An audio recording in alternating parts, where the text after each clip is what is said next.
Javi, I know you've been waiting for this day for a long time. You just had the opportunity to take a picture with your teammates, take the field with them for the first time since April 28th. What were the emotions like surrounding this one? I mean, it feels great to be back. You know, I've been working so hard to come back here and trying to help my team win. You know, the guys are playing good baseball, and, you know, that's something that I was looking for, and, you know, just trying to play hard and trying to contribute for my team. A triple, an RBI single, a couple of hard-hit balls. How did the at-bats feel today? I mean, it feels great. Feels great. I feel good. Feel healthy. You know, just looking forward to keep doing this and win games. You told me yesterday one of the things that you focused on during the rehab stint was widening your stance. What does that do for you? I mean, see the pitches better, you know, don't try and do too much and just put the ball in play. You mentioned the hard work that you put in the minor leagues. Skip gave you a lot of credit, said that you came back when you knew that you could help contribute to this team. How do you feel like your return can give this team a boost? I mean, I know what can I do. You know, if I'm healthy, you know, and focused, I know what can I do, and I just got to believe that and just continue to play hard and contribute. Appreciate the time. Congratulations on the win. Thanks, Javi.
It's a team that's starting to fall apart a little bit with a tougher schedule coming ahead, but we'll talk about it all tonight. And there's still time to go get some reinforcements at a deadline that is absolutely a seller's market right now. We'll see if any trades get broken into spaces. We do have history of Marlins trade getting broken during State of the Fish. The J.J. Bleday and A.J. Puck trade happened while we were live back in February. I think we had like 15 people listening, and then we got up to 60 within like 10 minutes. So not quite the crowd we had from Craig's night last week, but still, thank you all for tuning in. Love doing this every single week. One of my favorite things, a highlight of my league. I look forward to it. Of course, we will get to your questions in just a little bit, but first we'll talk our own about just what happened this week and the week coming up. So we got Kevin here. We've got Eli, so we'll go to Kevin first. You were in Tampa Bay, in St. Pete this week. Tell us about that general experience. It was your first time getting to see the Marlins on the road and covering on the road. That's all I'm familiar with. But how was that experience for you? And just what was that 2-game series like? It was great. It was really fun. I had an amazing time. You would think that, you know, I was going in, with expectations pretty low when it comes to going into the Trop, just hearing, what you've heard before, that it sucks, it's not nice. I liked it. I really liked it. I thought it was a nice stadium. From the outside, it looks horrid, I'll tell you that much. But from the inside, I mean, the press box is really nice. They honor the team very well with the many museums they have. It was a great experience overall. And then when you go to, on the field, play on the field, it was rough for the first game. Obviously, Miami just wasn't able to get anything going off of Tyler Glasnow, who, I mean, usually his ERA is a little higher at home, or was entering to start, but after a dominant start against the Orioles, he dominated Miami. And, I mean, good. I mean, he's a great pitcher, and Miami was just not able to get anything going. Even the day after the game, in post-game, Skip was still talking about Glasnow and how good he was. So, then game 2, obviously, I think the story was simple. It was Sandy Alcantara in his 9-inning game, and he dominated, man. I believe he just gave up 1 home run, and he was really good. I mean, everything was working for him.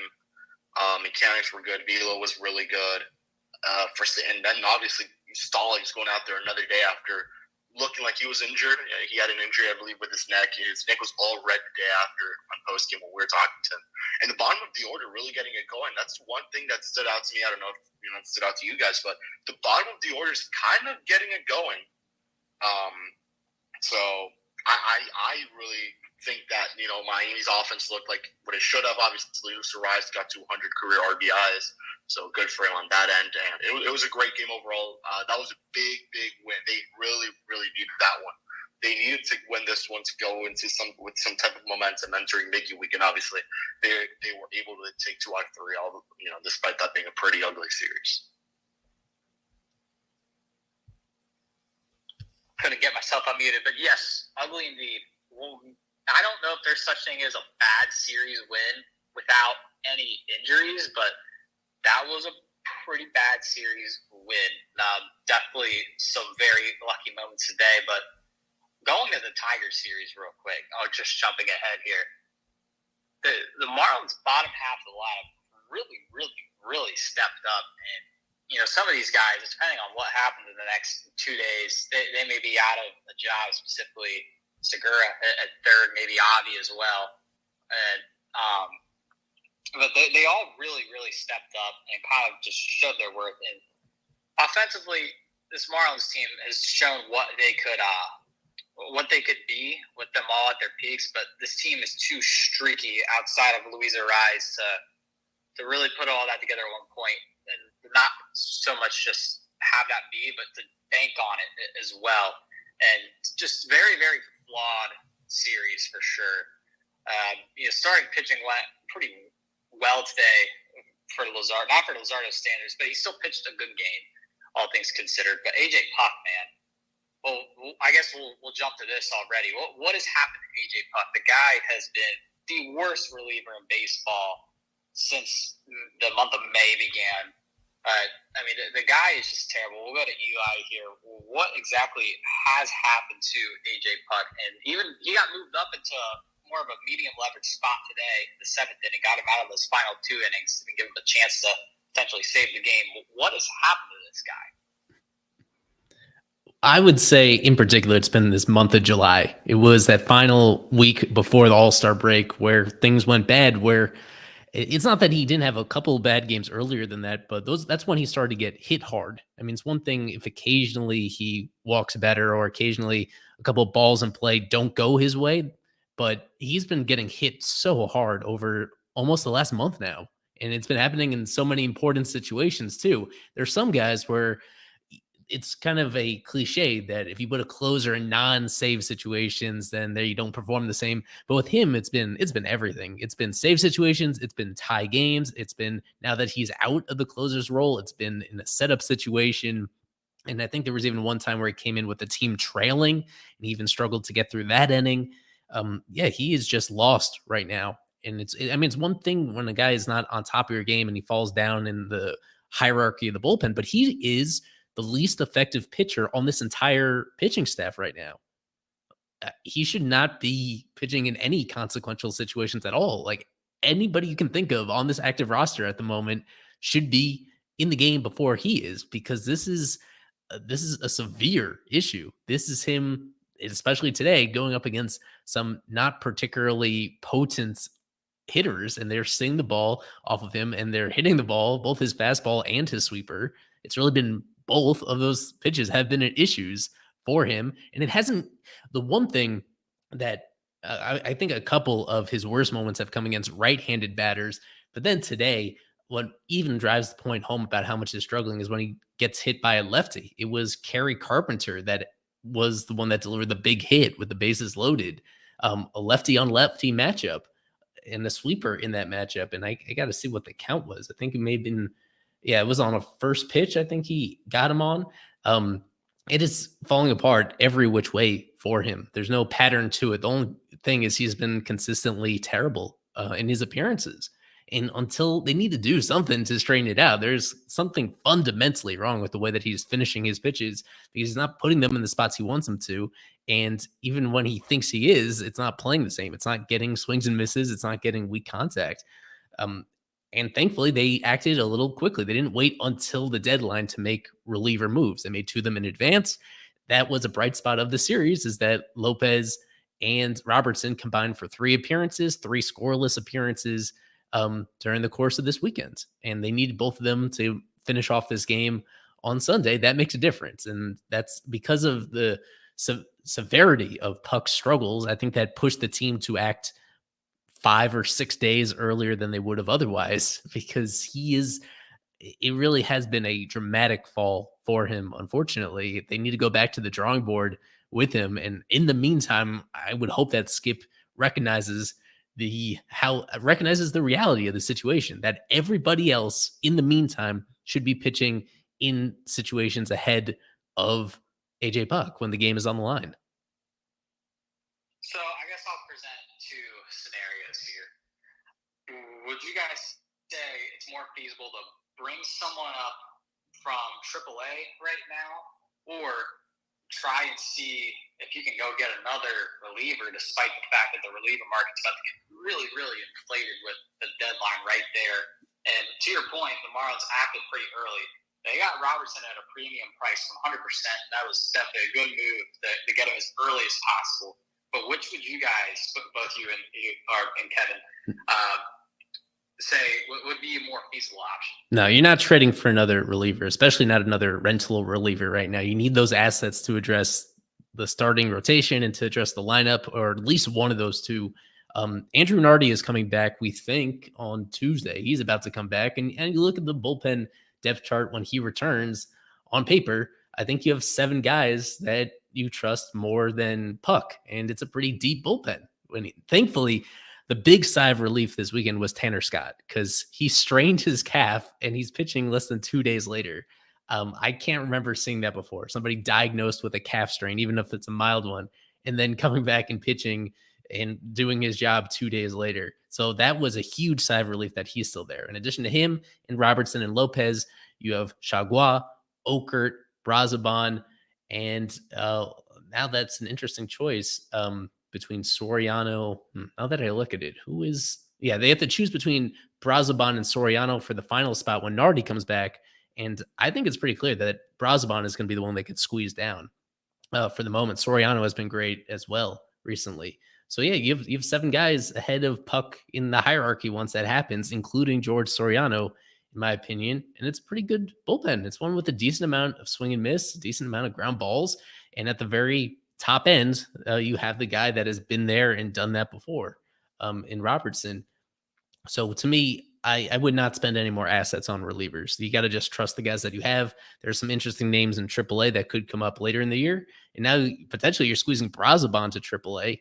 And that's a guy that we know at certain times has been immensely valuable to this team. So I think the bullpen is set. Shout out to George Soriano. That guy, George Soriano, has been amazing ever since he was called up. And he's been, taking these long relief roles for the most part. And I guess that was going to be that was going to happen today, since Tigers scored 4 early runs. I guess they were just going to give Soriano some long relief, and I guess Miami came back, and I think things changed there, and that's why they put Puck in. But man, this guy has been so good. 1.98 ERA. I believe that's what it is at right now, and this guy's been really good. That slider, Eli was highlighting it today. That even when it's middle, it's still very good, and it generates whiffs and swings, and it's such a good pitch. Isaac always says that he has a better slider than Max Meyer, and he really may. I mean, it's that good, but we'll see. I like Soriano. I want to give him more high leverage. I think today we kind of saw it, I guess you could say, with how things turned out where Miami went, back and scored 4 runs in that case. But we'll see what happens. I do think I would like to see him like some 7th inning roles for now. But if he continues to do what he's doing, he deserves a lot of credit for what he's been doing. And I'm a big George Soriano guy. I've been a big George Soriano guy since I think 2 years now. So shout out to him for what he's been doing. And obviously, I mean, he was a big part of today's win, keep holding, giving Miami a chance to come back and do something. And obviously that happened today. Agree. I had a pretty good lead in talking about the assets here. We'll get to our trade deadline talk, because I'm sure every question tonight we're probably going to get is going to be trade related, which is good. That's what we want. love talking about trade. I know some of us here on Pitch on First said last night, trade talk's starting to get exhausted, but we're here in the thick of it. It's a very interesting deadline. Don't know what's going to happen with the lack of sellers and the abundance of buyers. So bullpen seems to be set. Marlins got 2 arms. A lot of us said they probably need to go get 1, maybe 2 arms. I guess they technically, they got 2, but they had to trade 1 to get it. So it's a net gain of 1 arm. And Nardi's coming back this week. Bullpen, in theory, should be pretty good. Love what we saw from David Roberts today, by the way. I definitely thought he was going to blow the save just because it's a very Marlins thing to do. But he didn't, so that's good. But 2 needs definitely stand out for the Marlins still. I think 1 is probably more likely to get than the other at this point. And the more likely option would be back in starting pitcher for the rotation to eat some innings. It definitely seems like that's coming. The question is who? Jordan Montgomery has been taken off the board. He's a Texas Ranger. Max Scherzer got traded, but that was never happening, so I don't know why I even mentioned him. Verlander also will not be happening. The Cubs are not selling, so no Stroman. The other thing I said that the Marlins need is definitely a middle-of-the-order bat. It means Bellinger will not happen. So the Cubs are out of the sellers market. It's getting pretty slim in terms of sellers. And some teams are going to overpay for some guys, but I really thought about it today after watching yesterday's offense especially. I might be okay with Kim overpaying for particular players, and one of those being Candelario out of Washington, D.C. He might be the best available bat on the market to this point. Definitely what the Marlins need. The report is also out there that the Marlins are pushing hard for Gleyber Torres, but the asking price is too much. New York media kind of blew that one out of proportion. I don't expect it to happen. But for the deadline, expect the unexpected. So turn it to you guys. What do you guys think is the most likely thing to happen at this deadline? Just any general thoughts about what's been out there on Twitter, rumors, just things of that nature? Well, literally, I think like a minute before we started, they put out the Jack Flaherty one. So I guess we could go into that one. Obviously, we saw them today. The Cardinals trade away Jordan Montgomery for a couple prospects. And I know the Rangers also got a reliever, Chris Stratton, I believe. So I guess that was, why we saw the trade that they made today. Flaherty is all right. He's had a pretty good year. ERA 4.43, FIP 4.23. Not the nicest things to see, but aside from that, still a guy who's gonna eat you innings and get some good outs. I believe his start in Miami was one of the better ones this season. He went 6 2/3. He struck out 5, didn't allow an earned run, only walked 2. So yeah, I guess if you want to use that into any account. But aside from that, I think really that's, if I'm correctly thinking, that may be probably one of the last options available, unless you want to go to Oakland and just at this point just take the fly on Paul Blackburn. But aside from that, I think Flaherty is the move here if you're looking at starting pitching. Again, I'm blanking out on other names. Oh, Lorenzen's still on the board there, so we'll see what happens there. And so Lorenzen's there. You also have Eduardo Rodriguez if you want to take him. He's had a nice year, and now obviously a Jack Flaherty. So those are the 3 pitchers I would be looking at right now. So yeah, I believe that the Marlins are really trying to figure out some creative packages here. With Flaherty, we've talked about Michael Lorenzen before. With guys like this that are rentals and also starters that this team is not going to really have any interest in trying to bid to re-sign in free agency, you're not comfortable giving up one of your better prospects, which is what they're going to have to do for a decent starting pitcher. You're not as comfortable doing that if it's only that pitcher on his own. And so that's what the Cardinals have been naturally mentioned as a fit, because they also have a lot of bats that are movable.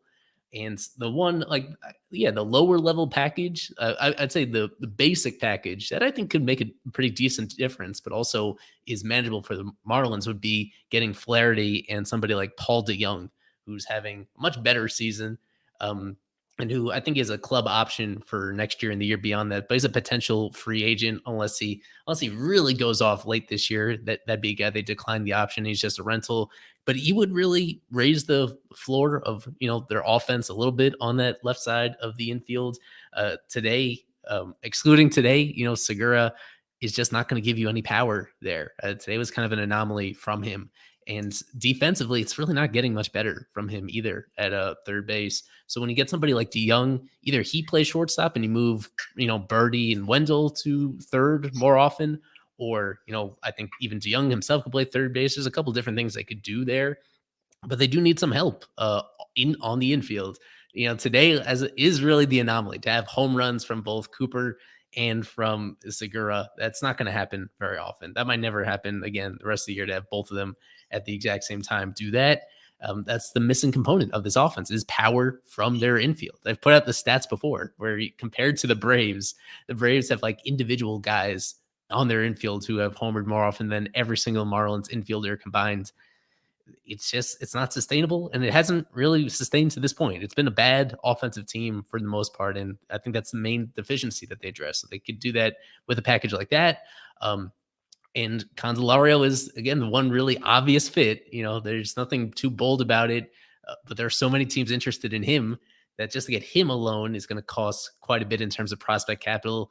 And you look at that Nationals roster, and there's not a whole lot of appealing supplementary pieces on their roster that you would even want in a package for there. I think that's going to come into the calculus as well. If they could feel like they could get more shopping done in one spot with the Cardinals, then I think that is slightly more likely than them getting Candelario. I just feel like they would lose.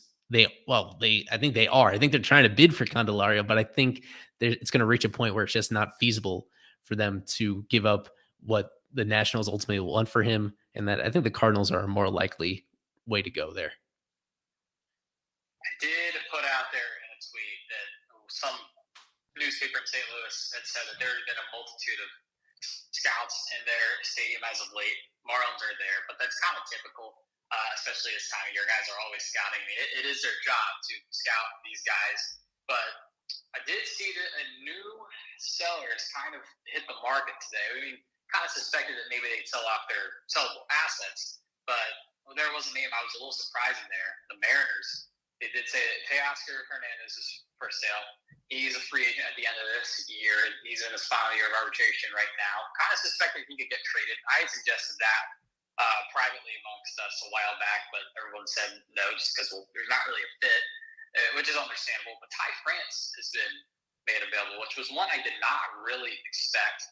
But with the way that Garrett Cooper has been playing as of late, and the news that the Marlins were in on Carlos Santana, another first baseman, could Ty France or anyone on Seattle's roster be an option? I know some of you listeners have suggested maybe Eugenio Suarez and try and get him to eat a little bit of the contract in Seattle, but I don't know how the Marlins could pull that one off.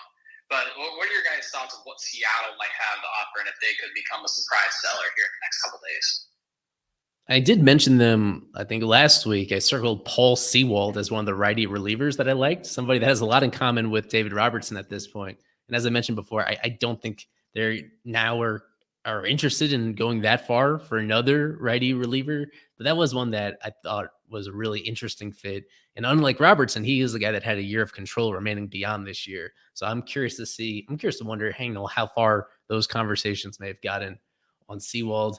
Ty France is not, he's having a worse year than Cooper is, or roughly as bad. He's a guy that obviously was very good as of last year, but so was Cooper as of last year. And as an overall player, I like him a little bit more. And of course, the big factor is he's controllable beyond this year. He is for 2024 and 2025 via arbitration. And he does have some versatility to play other infield positions. So that itself is a little useful when we're talking about third base. Just a moment ago, France is somebody who came up originally as that, I think, being his primary spot. And I would think that he could still play there in emergencies or slightly even more often than that. So he's somebody to keep in mind. He just has not been performing this year. So I don't know why you really go too far to get him, considering that especially of late is when he's really fallen off. For most of the year, he was kind of in the range of his career norms, but this last month for France has been a disaster. So that'd be up to the Marlins to take a really close look at him and see if they can figure they have an adjustment in mind on the fly for him. Otherwise, I don't really see that as a fit. I think you have to get even more creative. On their roster, I like the idea of Eugenio Suarez more because he has the bigger raw power over there. He's the guy that's really good in scoring situations. And he's a more natural third baseman than even France is. That's the one that I'm not all that sure if he'd be available for them. That's a little trickier because of the money that he's still owed, but also the fact that the Mariners' offense on its own is a little shaky moving forward. Like they don't want to, they're not in a position where they're super excited to trade away bats that are under contract, knowing that they'll need those guys next year to have a chance. So yes, that's one that I don't know if he's quite as available at this moment, but Suarez would be to me a better fit for this Marlins team right now than France would be. Yeah, I was gonna say, I was looking out the stats and man, France has been struggling this past month. He's hitting under 200. It's not good. I think right now, if you're looking at Seattle, the name to look at is Gino, is Eugenio Suarez. So I think that's the name to look at for Seattle. Obviously, I think the other name I saw pop up, and I have to look back.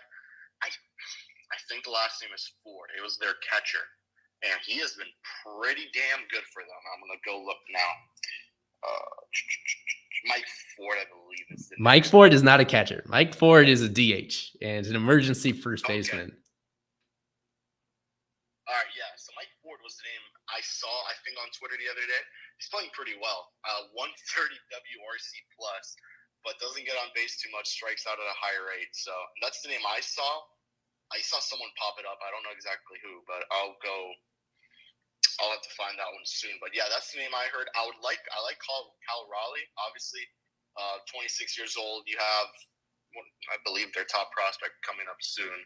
So he's got 5 years of control. I don't think they'll trade him. Yeah, but this guy's 26, Grant. I mean, just think of it like that. I mean, it would be peak value, but I don't like how much the Marlins would have to give up to get him. That would be pretty expensive, given the fact that the catcher market is quite literally non-existent now. The Cubs aren't selling. It's like Elias Diaz, and I think that's it. Yeah, I mean, that was just the names I'm looking at, on Seattle. But aside from that, I think Gino's the way to go here. I can't think of another name. And I know Romeo's going to say Jose Caballero, who's his boy. But, no. I think Gino's Well, once we wrap up, we'll have to bring in Romeo. He's already requested. And he lost a possibility of Justin Lawrence.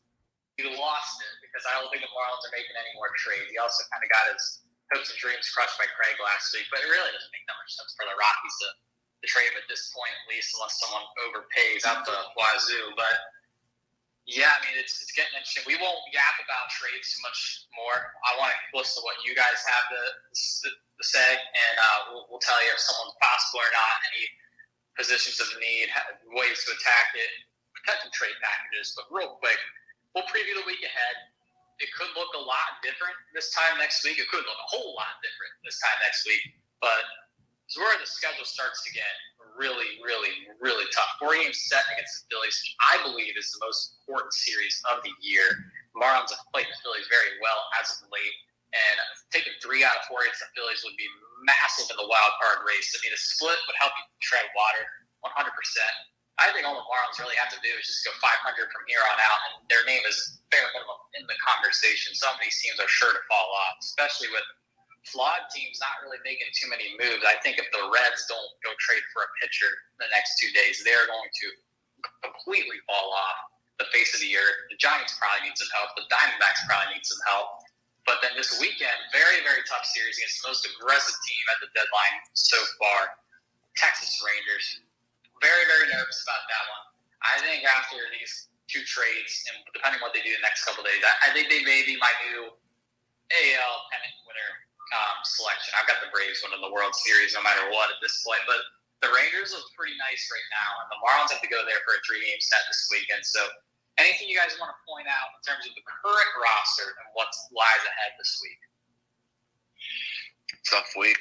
Philly just, I think they got walked off today by the Pirates, if that's correct. So good for Miami. They're coming off a loss against Pittsburgh, but you have Edwards, Sandy, Brax, and Johnny Cueto going for Miami this week, and then you got to face, I guess, that top of the Phillies pitching staff. You have Ranger Suarez, Zach Wheeler, and Aaron Nola, and Tyrone Walker. So in that first game, Tyrone Walker, game 1. So tough game. I believe when Philly came down here, Miami was fairly competitive, if I'm correct.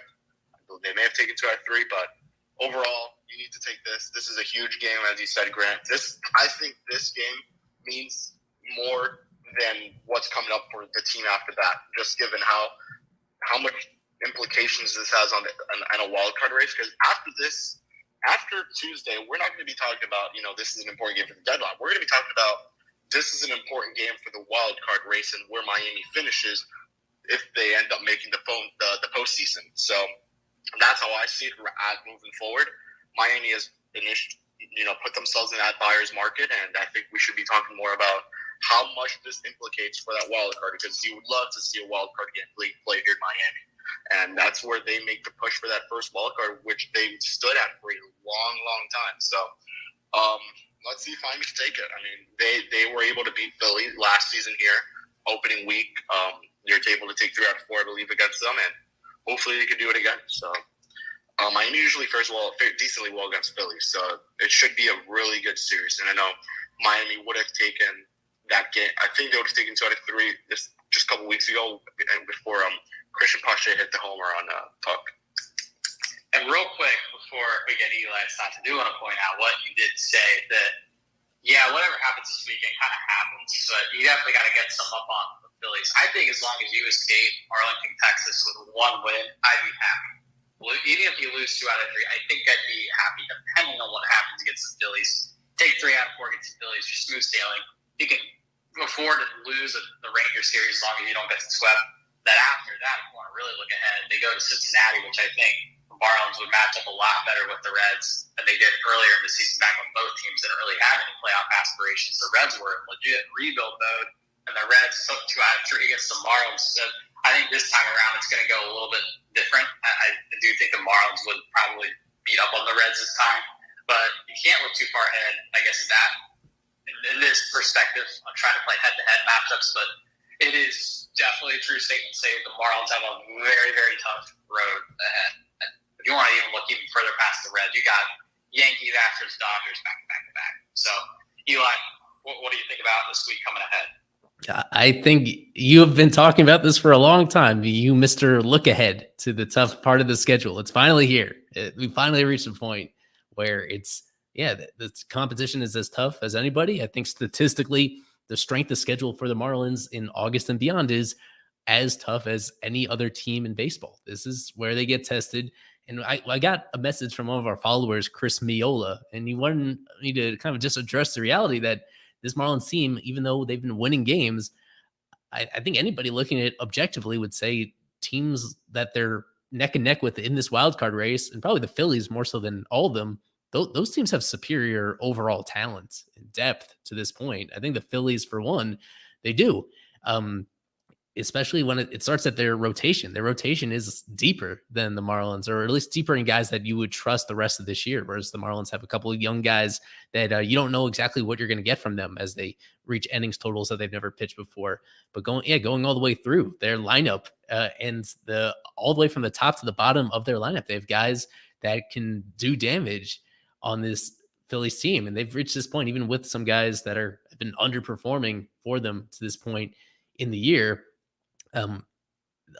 This is where things get really tested. This is where the Marlins magic to this point in the season, where it's going to be really hard for them to fake it and to get past these games against teams that have really deep rosters, against teams that can shut you down. There are fluke games like yesterday where the Marlins get shut down in a bullpen game, but there are also certain matchups, and like the Phillies being one of them, that they have actual starting pitching talent that could really silence this team for an extended period of time.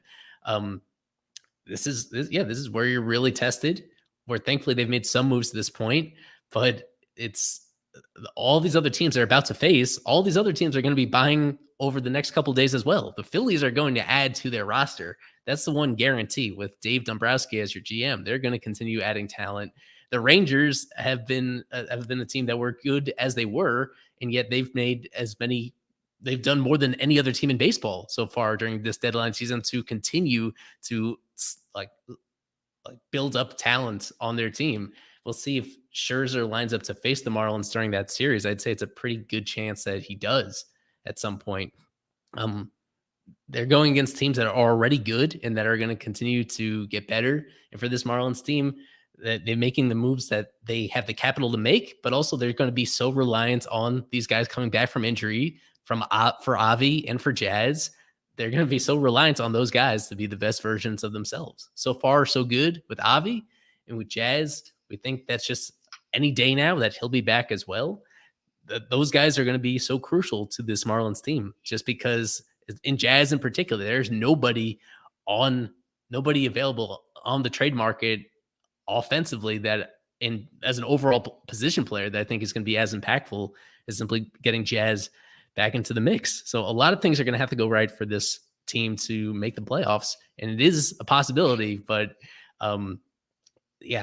they're simply going to have to play better than they have to this point in the season. Even though it feels like they've overachieved, they are going to have to dig down deep and perform even better moving forward. So per Fangraphs, the Marlins are going to have the face in Texas, Montgomery, Dunning, our favorite guy Dunning, and John Gray. So they would for now escape Max Scherzer. Obviously that could change any minute, but that's what it looks like. And it would be Luzardo, Cabrera, Sandy for that series. So I think Fangraphs had Yuri starting this week, so I don't know how much. Yeah, I know. I would look at it with a light grain of salt, but Well, I love my guy Dane Dunning, man. That's my main guy. That's only you two know. I love Dane Dunning, man. What a guy. All right, that's enough of us. Unless any of you guys have parting thoughts, interrupt me. But we're gonna go to fan questions now. Waited a little longer to do it today, but I've been very, very excited. I want to hear your thoughts about the trade market and what the rest of the season has in store. First, consider becoming a super subscriber, super follower, whatever you want to call it. We do it directly on our site now on fishonfirst.com, and it's just a base of $3 a month. But what are you paying for?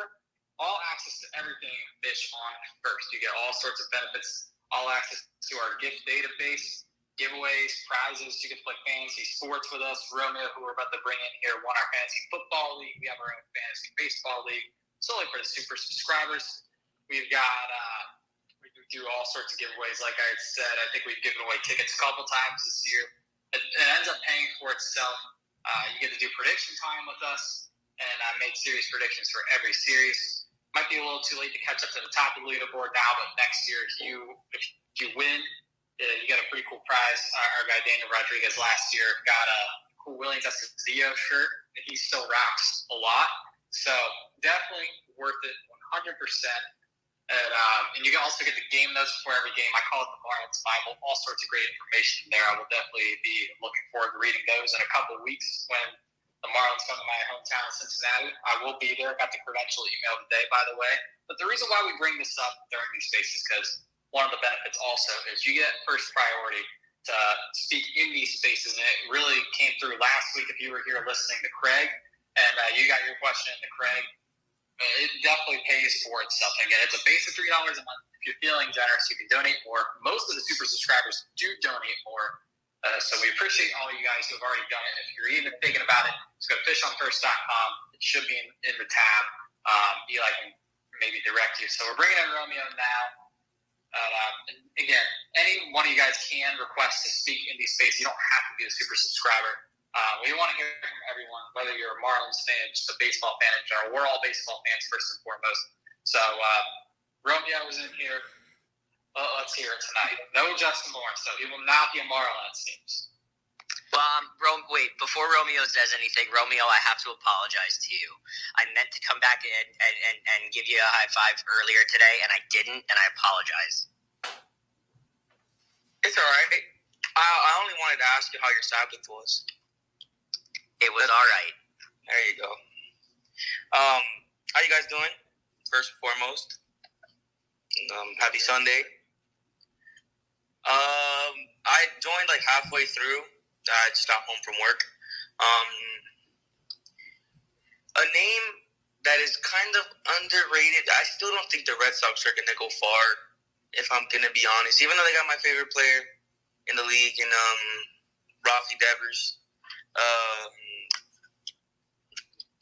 Chris Martin is the name. I feel like 2-year contract. They're not parting with him. Oh, He's been too crucial for them. They're not parting with him. yeah, I figured. But Lewis loves him, though. I will tell you that. Lewis is a big fan of him. That's a great name to bring up. But I do think that at this point, Boston, I think they'll try to go for it, especially now that the Yankees look like they're done. Shambles. Yeah, it's not good. So, it's a good name.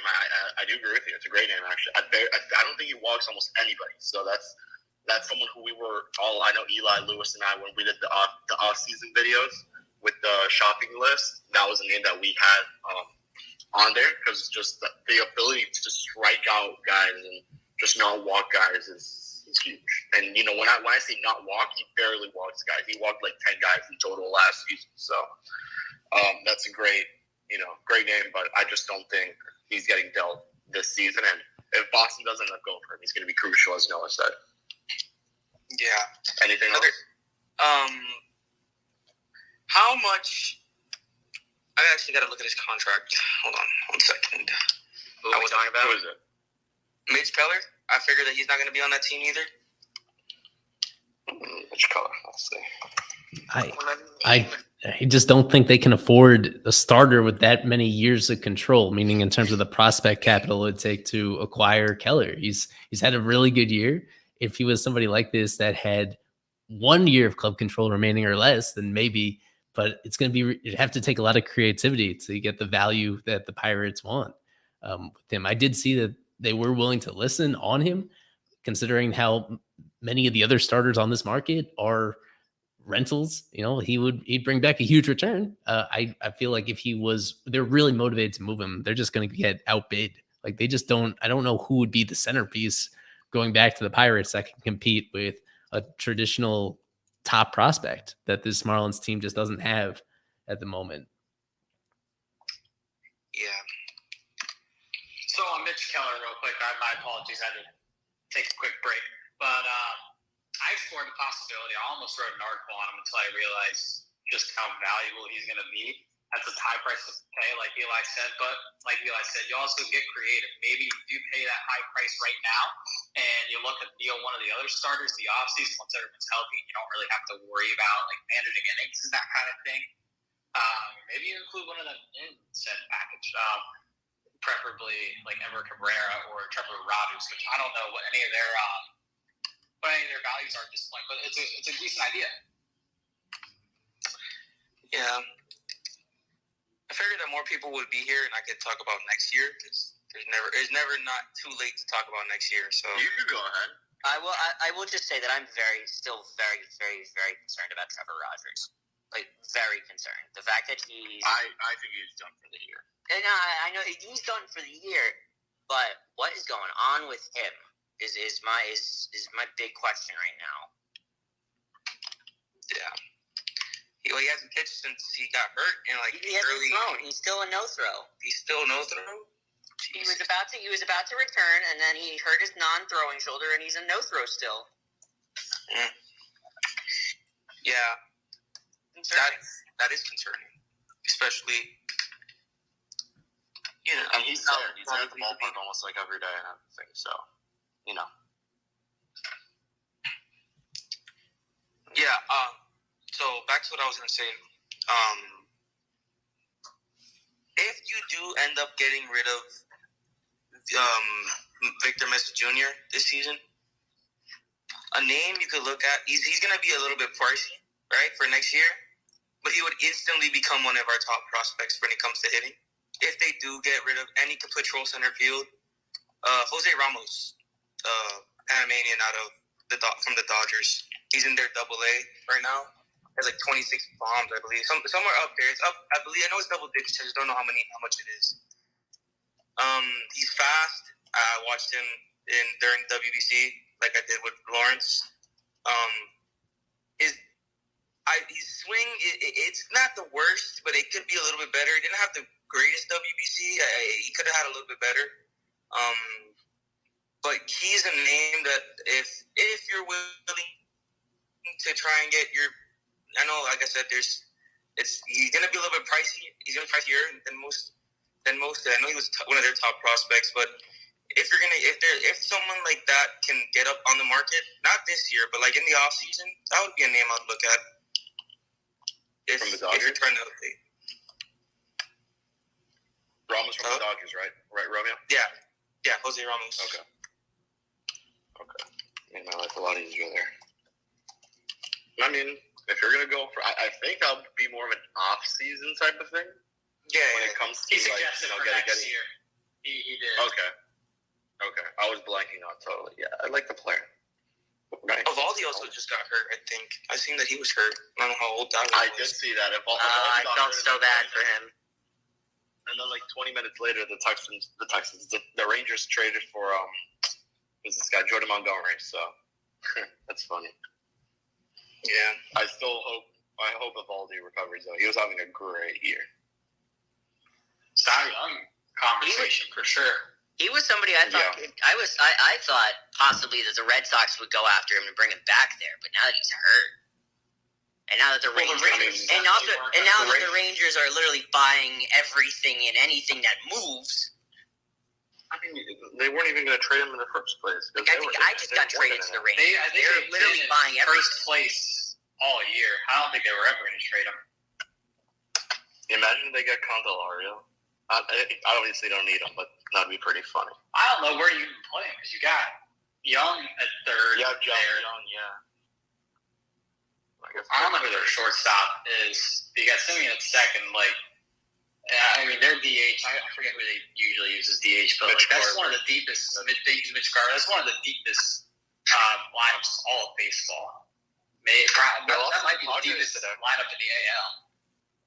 They lost to the Padres today, so look at that. They got swept by the Padres.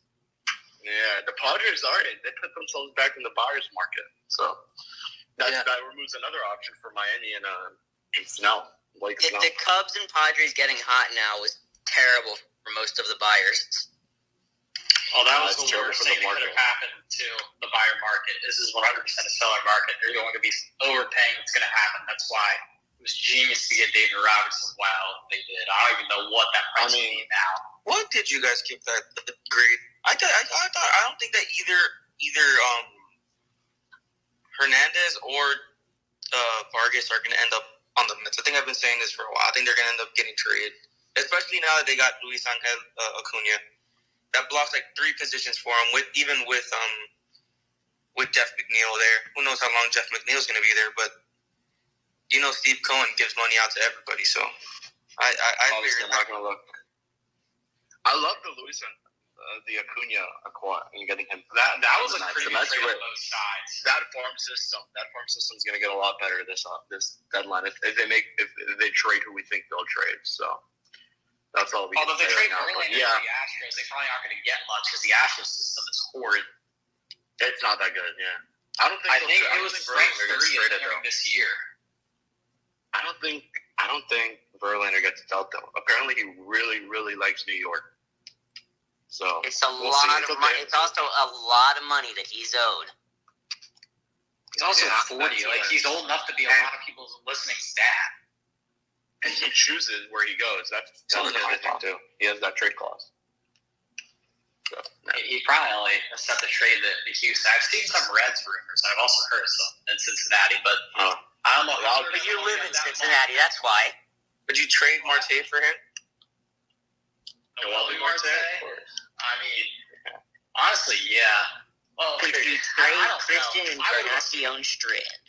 That's also a tough one. I think you trade Christian Arroyo because that dude's not going to be up until 2025, and that doesn't really fit the Reds mold.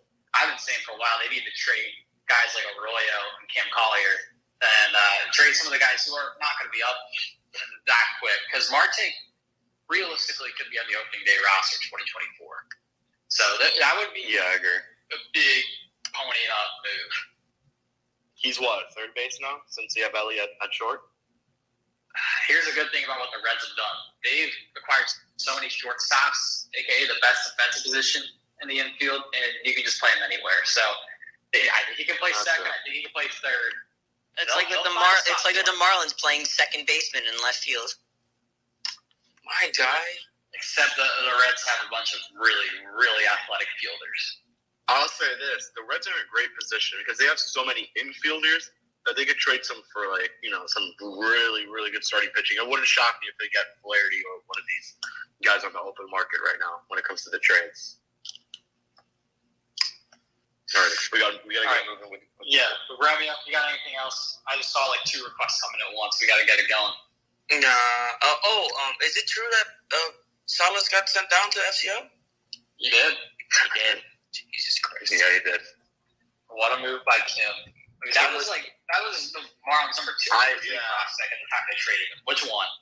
3, I believe. No, he wasn't 2 or 3. He was like top 5, but I don't. Was he? I swear to God, he was top. I think he was maybe 3. on Alex Farmer's list. You know what? I'll look it up myself. Either way, what a move getting rid of him at that time and getting that trade over the finish line, because that was quite literally the best thing they could have gotten for Pablo Lopez. So Romeo, thank you. Got to get it to move on here. We are going to let's go with Devin. Let's go with Devin. Devin was speaking when JJ Bleday got traded. So any trades happening right now, thank you. You're right. Hey guys, I've just been looking up some names. It's tough to try to predict this stuff and throw out potential trades, but I've been really looking at the Mets lately. So the Mets have Mark Vientos and Pete Alonso. He's only got next year. I think that could be a good under the radar type of guy. He's not necessarily like available, but if the Marlins want to overpay, maybe that could work. That's more than an overpay. Well, I think that no. That's 2 years. That's all he's got. They have not made his name available. I don't believe he will get traded because the Mets are still trying to compete next year. I think Pete Alonso is a guy they would like to extend. They probably can't afford an extension. Well, no, they can't afford an extension. It's Steve Cohen, crying out loud. But it would take a lot. Yeah, you'd solidify first base for the next year and a half. But what do you do after that? I don't think the Marlins are going to extend Pete Alonso. Those interdivision trades are just so tricky. You've already given up 2 of your best FCL prospects who are now getting national attention. Everyone thinks Marco Vargas is Jesus, even though our guy Alex Carper was all over that the last couple months. But it would cost a lot. It would be very, very risky. But there's no question whether Pete Alonso would help the team because he would make the team infinitely better. Yeah. But I will say any shot. I think the Mets end up just extending him, and with Vientos, I think he's going to be a piece that the Mets will want moving forward. So I doubt that won't happen soon. I just want to say this morning I was a guest on the Talking Mets podcast. So we were going through the Robertson trade and the prospects, and he brought up unprompted. He pitched the idea of Pete Alonso to the Marlins, but you know who we wanted back for Pete Alonso? Yuri. Wanted Yuri. So that's not going anywhere. I don't think there's a match there with that team, but yeah, I do suspect that he'll be extended with the Mets. They absolutely adore him there. He's been in the midst. He was recently in the midst of maybe the worst slump of his career, but he has since pounded out of that. When all things considered, he's going to hit 40 home runs every single year. They're going to keep him, but they could get creative with some of the other guys on their roster. It is interesting that the Marlins and Mets have now hooked up on 3 different trades just in the Kim Ng era alone. And so I would expect that relationship is strong, and they've done several different types of deals with each other. That old philosophy of not trading in your division, I think that's outdated at this point with the way that baseball has changed a little bit. Now that you can get into the postseason so easily as a wild card, now that you play head to head a lot less often than you used to under the old format, you should always be don't rule out any trades within the division moving forward, in my opinion. Yeah, I agree. What else we got, Devin? I'm going to have you speak as long as possible in hopes we get a trade. No, I was looking at some other names. You have Candelario. I was trying to think of a package to have Candelario and maybe Patrick Corbin with money, obviously. Maybe Mel. Patrick Corbin? Yeah. Patrick Corbin? How old is he? He's still kicking. He's still throwing. He's flown a little under the radar this year. He's actually been okay. I mean, if 5.07 ERA is okay, then geez. He's had some decent starts. He's gotten blown up a lot. Yeah, his blow up percentage is probably the worst in the league. He gets when it rains, it pours. But yeah, I'm just trying to look at more. I do like Candelario. I really like Candelario. If they were still looking for relievers, I really like the name Kyle Finnegan. I know he's been a name that's been brought up a couple of times. He's been pretty good for the most part. That was the name I knew you really wanted. I did really want Kyle Finnegan last year, yeah. And this year, I know I was gonna bring him up, but he was like, nah. There were better names out there, obviously. So, and then I guess if you're looking at starters, not much. Most of them are under control for this team, but honestly, with Cueto, I gotta be honest. With Cueto coming back and pitching like he has, and you're gonna have Yuri back for September, and you got. I know what's happening here. No. Do you really need to go for another starter? Yeah. Yes. 100%. Okay, fine. No, I will shut up. Okay, I get it. Cueto will not sustain this. Hopefully he will, though. What if one of them gets hurt? Like, Edward Cabrera is... No, I totally hear you. You got Braxton and Luzardo at their career highs. But yeah, no, we've lectured you enough. We'll spare you. But one thing that's... I get enough lecturing in the chat. It is what it is. There was one name. They did get brought up in our little comments section here.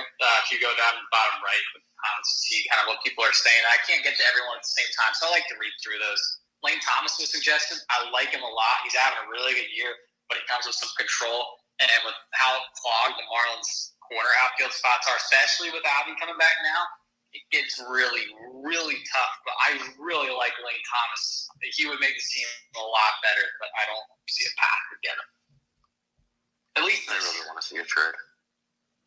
As do I. Even in just an MLB trade. I don't care.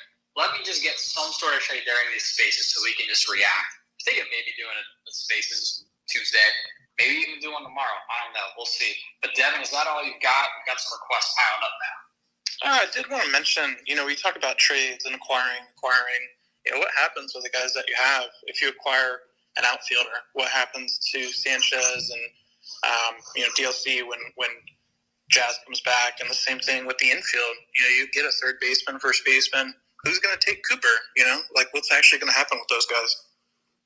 Yeah, that's something I've been thinking about too, Devin. When it comes to specifically to Cooper, because obviously he's shown his inconsistencies in terms of playing time, and Yuli's been good. You have Troy Johnson in AAA. Obviously, those aren't names that you would say I want them over Cooper, but Cooper is on a one-year deal. The likeliness of him returning is low. I don't think he will come back, to be honest with you. And trading him now would make a lot of sense. That especially since Miami was in on Carlos Santana, we still haven't mentioned that too much. The fact that they were in on Santana means that they were looking at first baseman on that market. And I know that is something Joe mentioned on Fish Unfiltered, which I highly suggest you all to watch or listen, however you get your Fish on First content. So that's something else that really needs to be mentioned. That the fact that they're looking at first baseman. They don't feel comfortable with the Cooper Yuli scenarios that they have, unless, as Eli, I believe, mentioned on the last basis, that they're going to fulfill what was said early on when they brought in Yuli, that they were going to put him at second, the third, and they were going to try him out at different positions, which I personally disagree with that happening. But in that case, you would have Cooper and said first baseman on the roster if you decide to keep Cooper. Now, if you trade him, that would be pretty nice. I would think you would get a pretty decent package of prospects kind of to help your system. Obviously, in the buyer's market, the terms for Miami, who's buying, you wouldn't want to do that, but I don't think they trade Cooper yet. And additionally, there's that new rumor today from Randy Miller at NJ Advanced Media that the Marlins validating the rumor about Gleyber Torres, and that the plan that the Marlins want is they want Gleyber Torres to be their second baseman. And they're ready to move Arise to first base, which again would signal that Cooper is likely the odd man out of the team, of the roster. If they were to make that move, they're not going to carry Cooper and Gurriel if Arise is going to be the primary first baseman there. So that trade seems like somewhat of a long shot because it's contingent on the Yankees making a separate move. Their offense is just as much a concern as the Marlins is. So it's kind of contingent on them acquiring a bat at a different position, probably in their outfields, to like move things around and make that sensible. So it's still a long shot, I would say. It's happened at the deadline. It just is further in that line of thinking that they are not satisfied with first base, and they shouldn't be, because these guys, the Cooper and Gurriel combination, it's been passable, but it's still below average. You need a lot of offense at first base to keep up with these other teams around the league. And with Gurriel, he doesn't slug. And with Cooper, he's doing a decent number slugging this year, but he's not getting on base. He's just like a 300 OBP and a lot of non-productive outs too when he's not getting on base. His strikeout rate is through the roof, especially recently with Cooper. Today's home run aside on a hanging breaking ball, that was a huge moment for him. And if I was to bet, I would think that they're going to end up adding a bat at a different position, not first base, and that Cooper is going to still be here. But it's a very valid possibility that he could be moved. And I disagree with what Kevin said, that they would get a decent thing in return. I don't think they get much of anything in return for Cooper if they trade him right now. He's not good. He's not a good overall player this year, especially not recently. He's been a league average hitter overall, which is well below average for first base. He doesn't run, he doesn't play defense, and he doesn't stay on the field. And he's a pending free agent. They would get perhaps one. It would take a flyer on like a lottery ticket prospect, and they would save the money left on his salary. But his value is not where it was last year. When last year they had conversations about trading him. I remember the Astros being a candidate. They'd at least listened on Cooper at this time a year ago when he was a better player and when he still had an extra year of control to go. So with him, I think they would be ready to simply cut their losses if they feel that they can make a really tangible upgrade to that infield, either by directly acquiring a first baseman or by acquiring somebody that moves Arise into first base.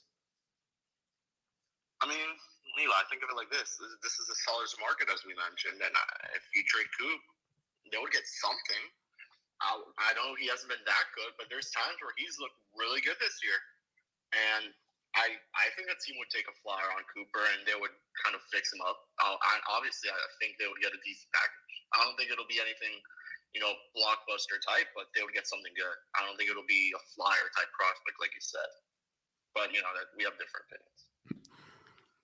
Yeah, I'm just looking around the league, and which of these buyers needs first baseman? None of these buyers are going to play him every day at first base, that's for sure. But I guess if you're really digging down on it, maybe a team like the Twins would use him a lot at first base. They just had Alex Kirilloff go on the IL, and they've kind of had a rotating cast at first base. But you really have to read. It's hard to find a fit that would actually use him a lot as anything close to an everyday player. And again, a pending free agent, even if it is a seller's market, that's one position. First base, DH. Those guys are not in as much demand as actual starting pitchers are. So he would be, I guess the only comp is Carlos Santana, because we just saw Santana move to the Brewers, but Santana's better this year. He's a better defender, and he's getting a better overall hitter. He's just a better player, and he's in the same situation as the pending free agent. So yeah, you'd look at the Santana deal and then lower your expectations for what the return would be based on that. I think if they do trade Cooper. All good, guys. Thanks for the time. After, yeah, you're good, man. Hey, we'll get to more of that talk with other guys here. We got more speakers. We're gonna bring in Sharif, who just recently become a super subscriber, Eli, for me. So thank you for your generous donation, Sharif. How are we doing tonight? What's your question? Hey guys, good evening, everyone. Appreciate the invite. First of all, I thank you guys for continuing to do a fantastic job keeping up with everything from the minors straight up to the majors, the injuries, the progress of this team. Thank you very much to all of you. Tonight, my first question is Chichi Gonzalez. I know Anthony Bender, our Bender, is coming back later in the season. When is Chichi coming back? Never. No offense. I think you might be mixing up Chichi with somebody else. Chichi Gonzalez is just that that AAA starter who's not even pitching particularly well in Jacksonville. Okay, because I saw him on the 40-man, and then I saw him on the DL. So I was wondering, we're talking about like Puck struggling, and he's now moved down to at least the 6th or the 7th in terms of the depth relief. Right. And so I know Bender is really up there at 97 in fastball, but I've really never heard of or seen Chichi. But thank you for letting me know that. What I'll say quickly is other relievers that are on the way back is Andrew Nardi is about to come back in the next couple of days. And then also Tommy Nance is the one that's been on the IL all year. And he showed some flashes in the bullpen late last season. He's finally progressing and on a rehab assignment. I don't know if there's room for him on the big league roster. I don't know if there's a role for Tommy Nance, but he's a guy that would be ready to pitch in the next couple of weeks if they feel that he's actually an improvement over what they have. That may be who you're talking about, by the way. Sure, Tommy Nance. Yeah, I saw him on the IL as well. Yeah, and I know he was scheduled to come back. Now, I don't really have any trade ideas, but I do think I'm thinking from I guess a perspective more Kim Ang, in that if you get Jazz back and you get Avi to play his way into the management liking him, I think that bodes well, because I think Jazz is going to come back and continue to be hot. Jazz alone may add 1.5 runs to this Marlins teams in terms of betting and advanced stats. But also, if Garcia can stay hot, I think we can be able to even move Cooper after the trade, after the deadline. I don't think Cooper has a place here anymore, and I don't think we're going to fool around with using Jesus at first base, but I think Jesus will luckily last because we got rights to him next year. Also, because I'm thinking, Kim is thinking that the hitters we desire is coming back to us that we already have, as opposed to trading for one. I would like Candelario. I would also like to look at maybe the guy from Goldsmith, or even their third baseman, St. Louis's third baseman. But realistically, if we're getting back Jazz and Avisail stays hot, then all we need is the bullpen, and we can tuck Puck away until he proves himself again. And like you said, you have Vines coming back, you have Nardi coming back. Already you can see that I forgot the guy who now pitches the 8th inning for us, the lefty. He's looking good. And obviously Roberts is veteran guy thing. I like him in the closer position. And Jorge, I think he pitched well in his debut tonight. But yeah, so there's a lot to look forward to in terms of the hitters that we desire to help this team coming back. Are your thoughts on that?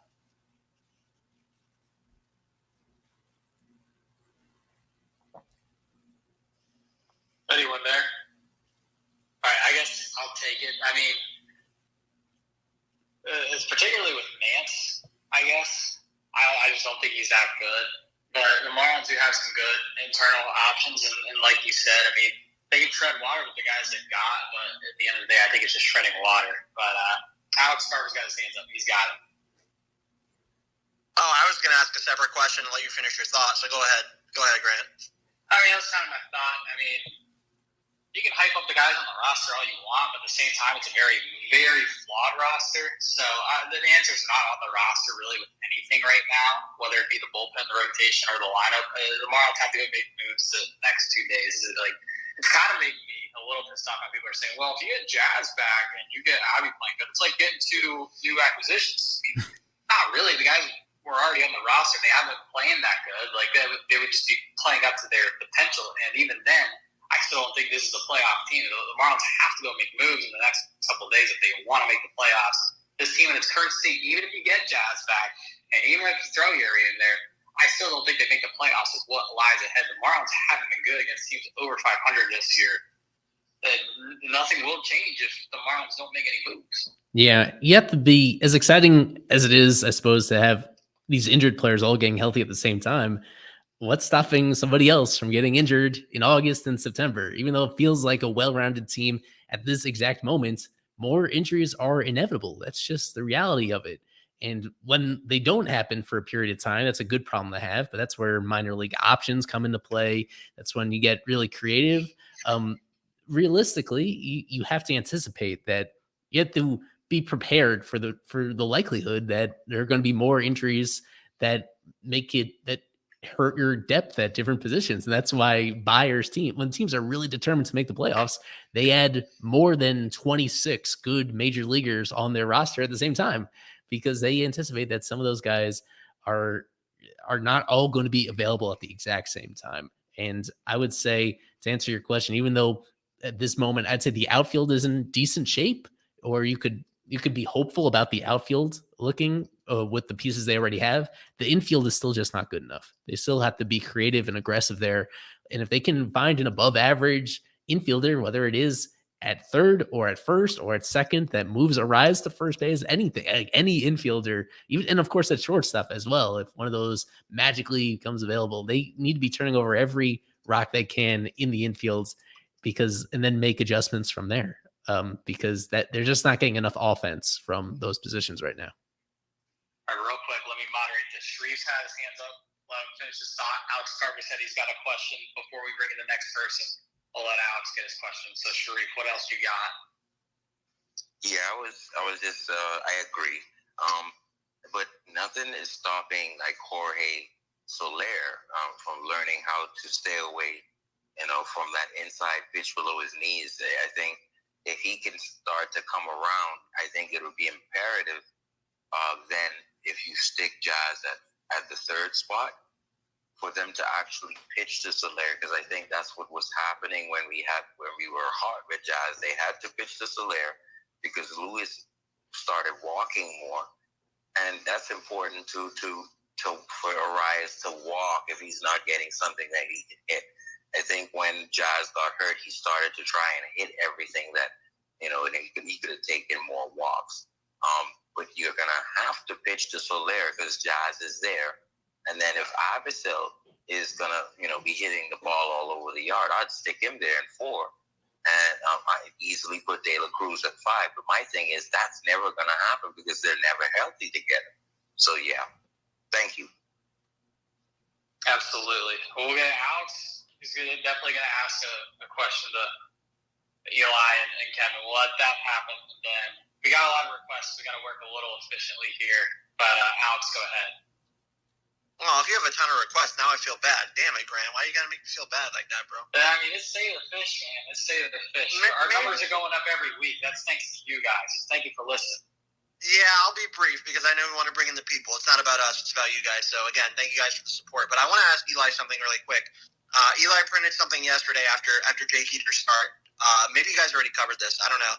But Eli printed something, I think this morning on Fish on First about Jake Heater and his start last night, where he did really well in terms of the stats. I think in like 5.2 innings with 10 strikeouts. He looked really good. I think this was, in my opinion, his best start since he's been back from injury. But I don't think Eli was that impressed. So, Eli, I mean, man, he was up to 95. It looked pretty good to me. You printed something today that you don't think this was as dominant as he can be.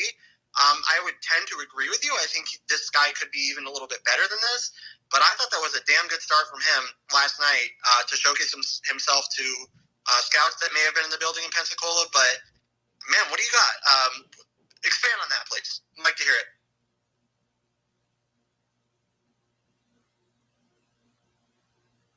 Or maybe he's not there. You Thinking intimidated over a month. Eli, bro. You intimidated him. He shook.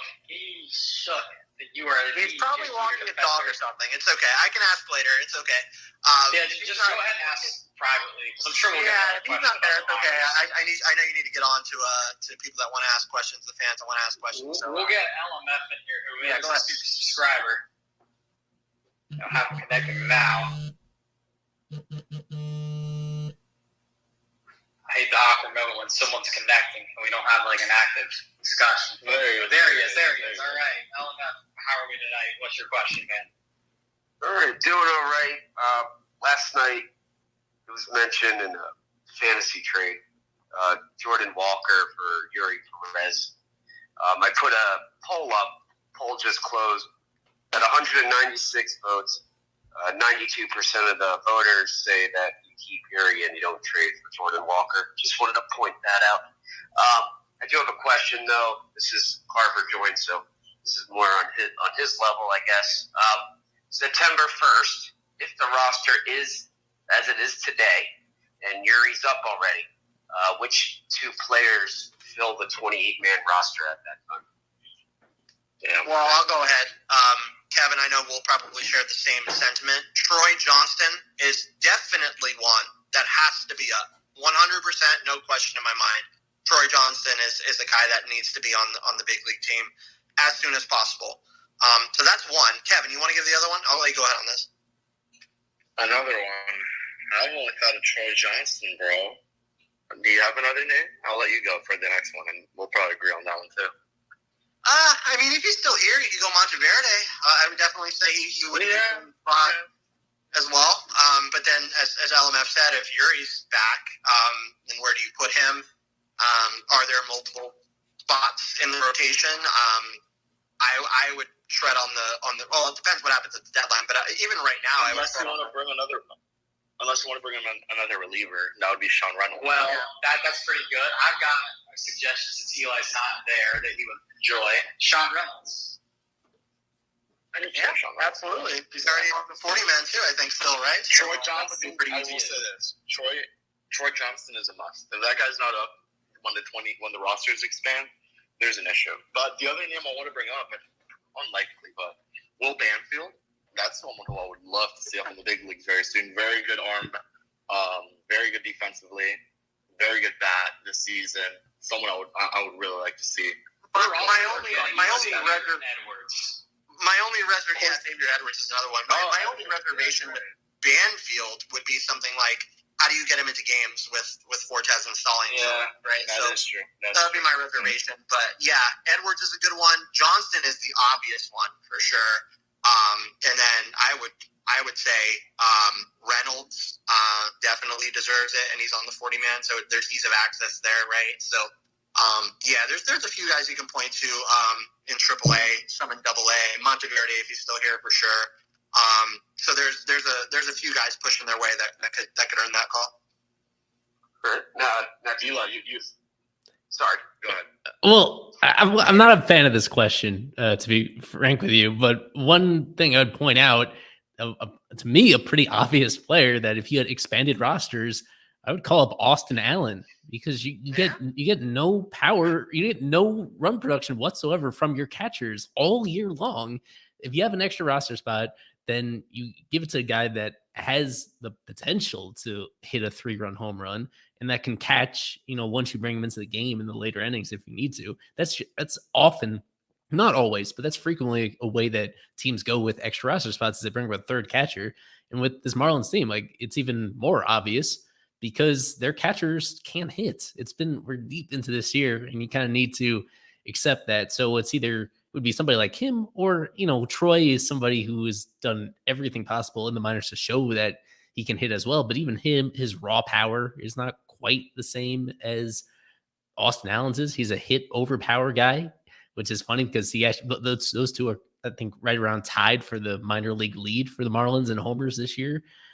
Yeah, I mean, I could go a few different directions, but I think this is a good question for August 2nd after the deadline happens, because the question is, who do they send back in these trades to acquire the final reinforcements that we think they're going to? Maybe they do send back some players that are on their 40-man roster, even if it's not the active roster, maybe the 40-man. So this is a good question for the next spaces, in my opinion. Yeah. Agreed. Yeah. I mean, right now it all comes down to who's still here after the deadline, honestly, Chase. But I don't think it's a terrible question. I think there's definitely guys that are pushing their way. Troy would be the main one. And then, of course, you look at the pitchers as well, like Patrick and, and Sean, right, who came up and then didn't get the pitch. So you want to see that guy pitch at some point. Goes 100 miles an hour. So you want to see that guy in a game. So, yeah. I agree, though. I think it's a question for probably next phases, but not a terrible question because I do think there are guys that are pushing their way right now that need to be considered. Well, I do want to ask Carver before we go LMF. Who's the best catching prospect in this organization now? I think consensusly we all thought it was Ronald, and now he's gone. So who is it? It's tough. I mean, is it Banfield? I would still lean on the. Geez, it's a really good because it was Ronald Hernandez. You're right. I don't know. It's a really really interesting question. If you pin me down to it, if you pin me, yeah, that's a good question. If you pin me down to it, I would probably say overall, maybe it's Joe Mack. I don't know. I think it's Banfield. Isn't Joe Mack like the 5th ranked prospect on MLB Pipeline on the org right now? Yeah. Please don't look at MLB. But again, yeah, Pipeline loves high school players. So it's a testament.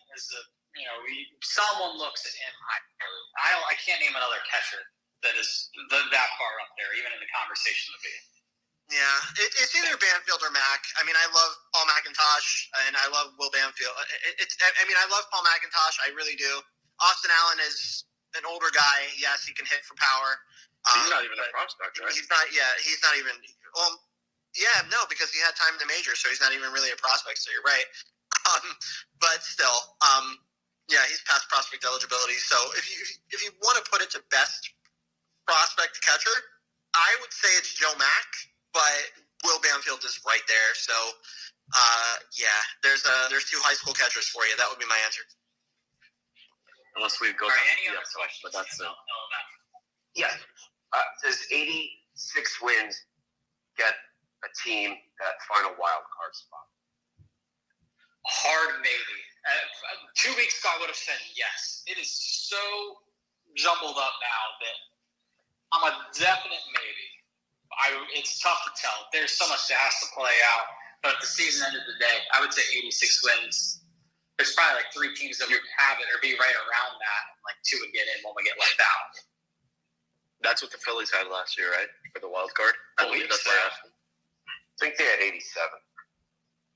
Okay, well, close enough. Either way. Yeah. One of the 60 I'm with 86 wins. I'm with Grant. That's a hard maybe because this is so close. It may come down to like one of the last days of the season. So that's how I'll put it. By the way, I have an update on Austin Allen. He hurt his right hand or wrist on Thursday, and he left the game early, and he has not played since. So when was that? That was on Thursday. In the first inning on Thursday, I'm watching it right now, a foul ball that hit his bare hands, his bare right hand, his throwing hands, and he has not played since. So we will see. He's not on. I don't think he's on the IL down there, but it's a question as to exactly how serious that hand injury is.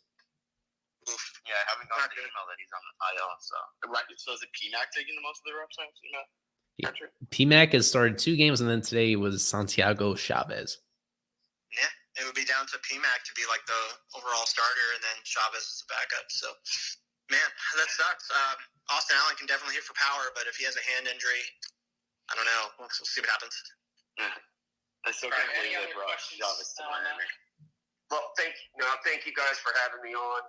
It's a big series coming up. We definitely need to split in order for the chance to hold on to the tiebreaker. So win 2 here, win 1 in Philly in September, and if we tie them, we make the playoffs and they don't. So I hope people show up and show out. Let's go Marlins and go super subscribe for $3 right now. Have a great job today, guys. Thank you. That's right. Definitely. Thank you, LMF. Since we're kind of going a while, I'll tell you what, we'll go hard out at 9 o'clock because we don't want to be here too late tonight. But we got some requests. I'm going to try and get to everyone. Eli's brought in Victor. So, Victor, what's your question? I had a few questions, but I want to start off with Garcia because he just came back today, and I think it was really encouraging that every single hit that he got was a hard hit. Like, I believe they were all over 100 miles per hour off the bat, and it seemed like he was doing the same thing in his rehab games. So, do we think that I'm not saying he's going to turn into like some amazing hitter, but do we think at least it's sustainable and he can give us a similar production to what he gave tonight? Maybe not a triple every time, but maybe a few balls into the gap, 2 hits into the gap, a single, like he did today. Is that sustainable?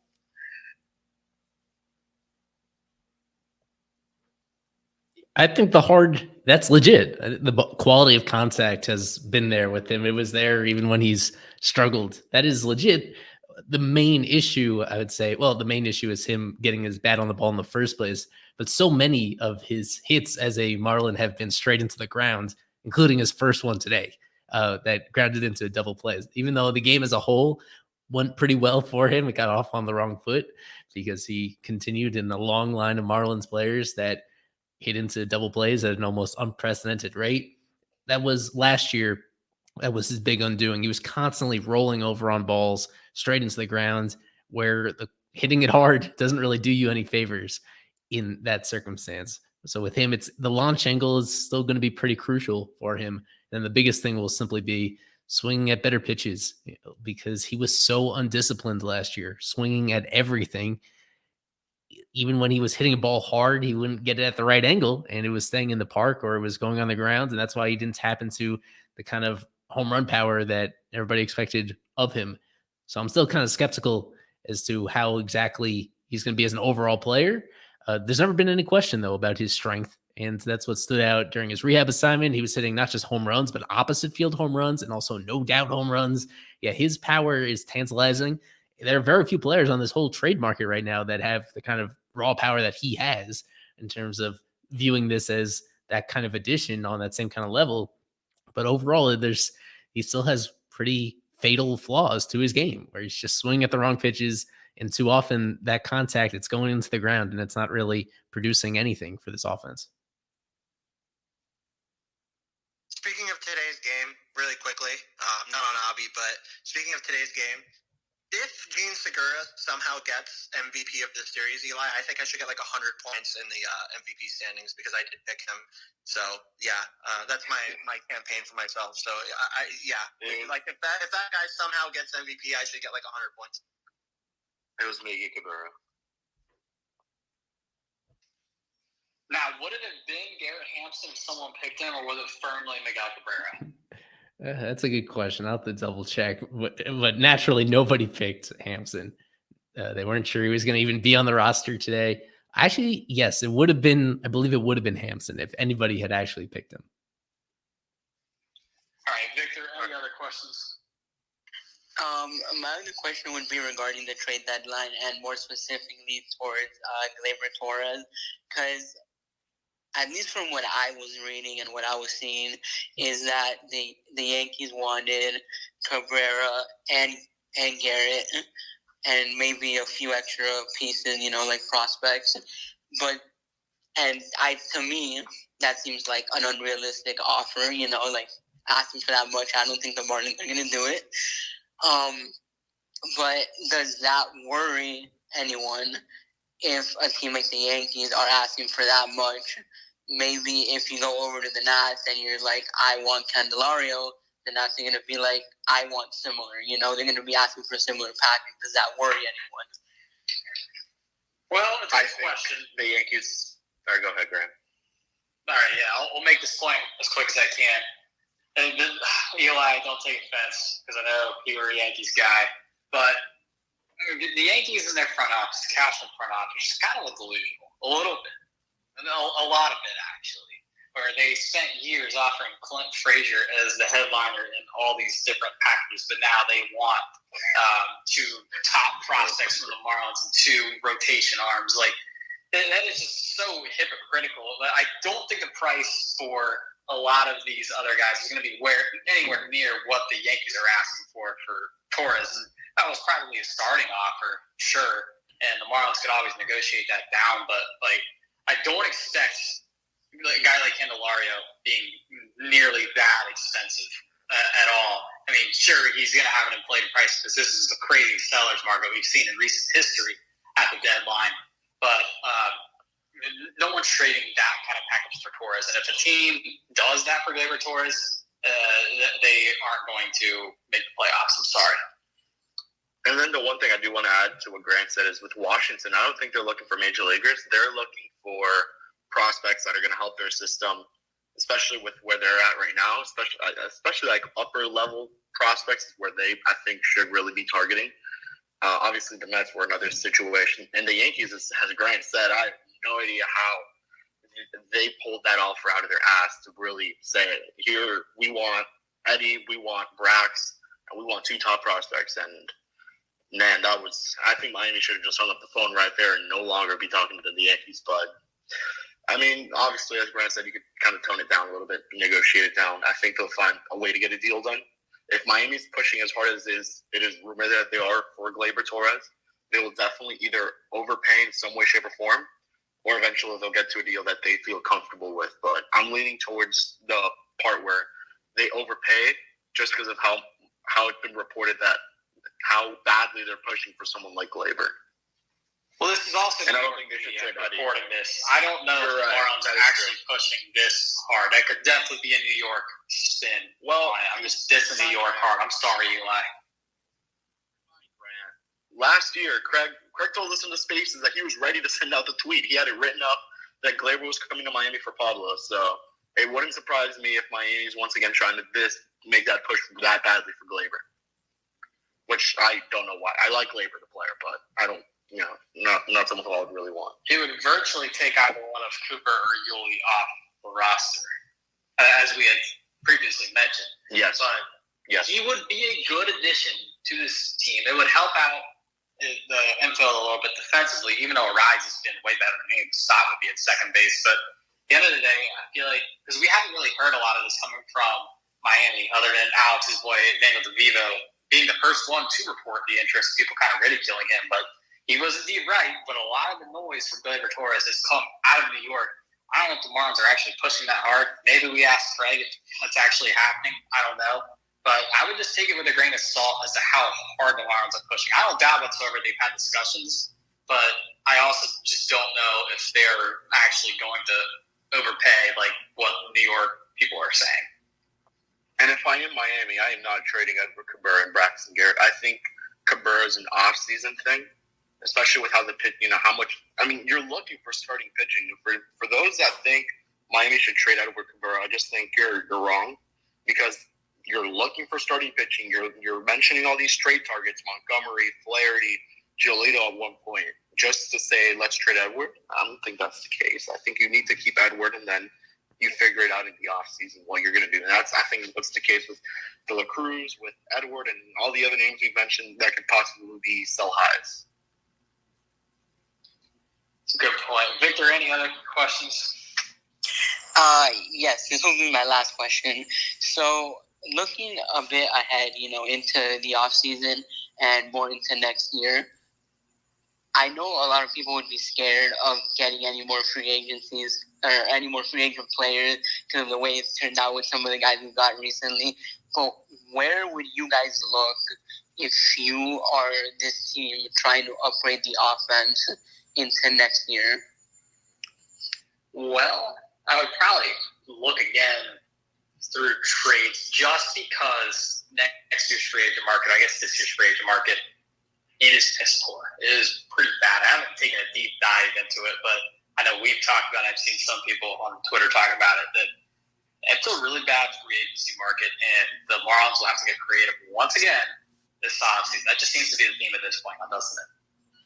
Yeah, there will be some familiar names that were out there last year that the Marlins are linked to, like Evan Longoria and Justin Turner. Justin Turner has been amazing, and he's going to opt out of his player option.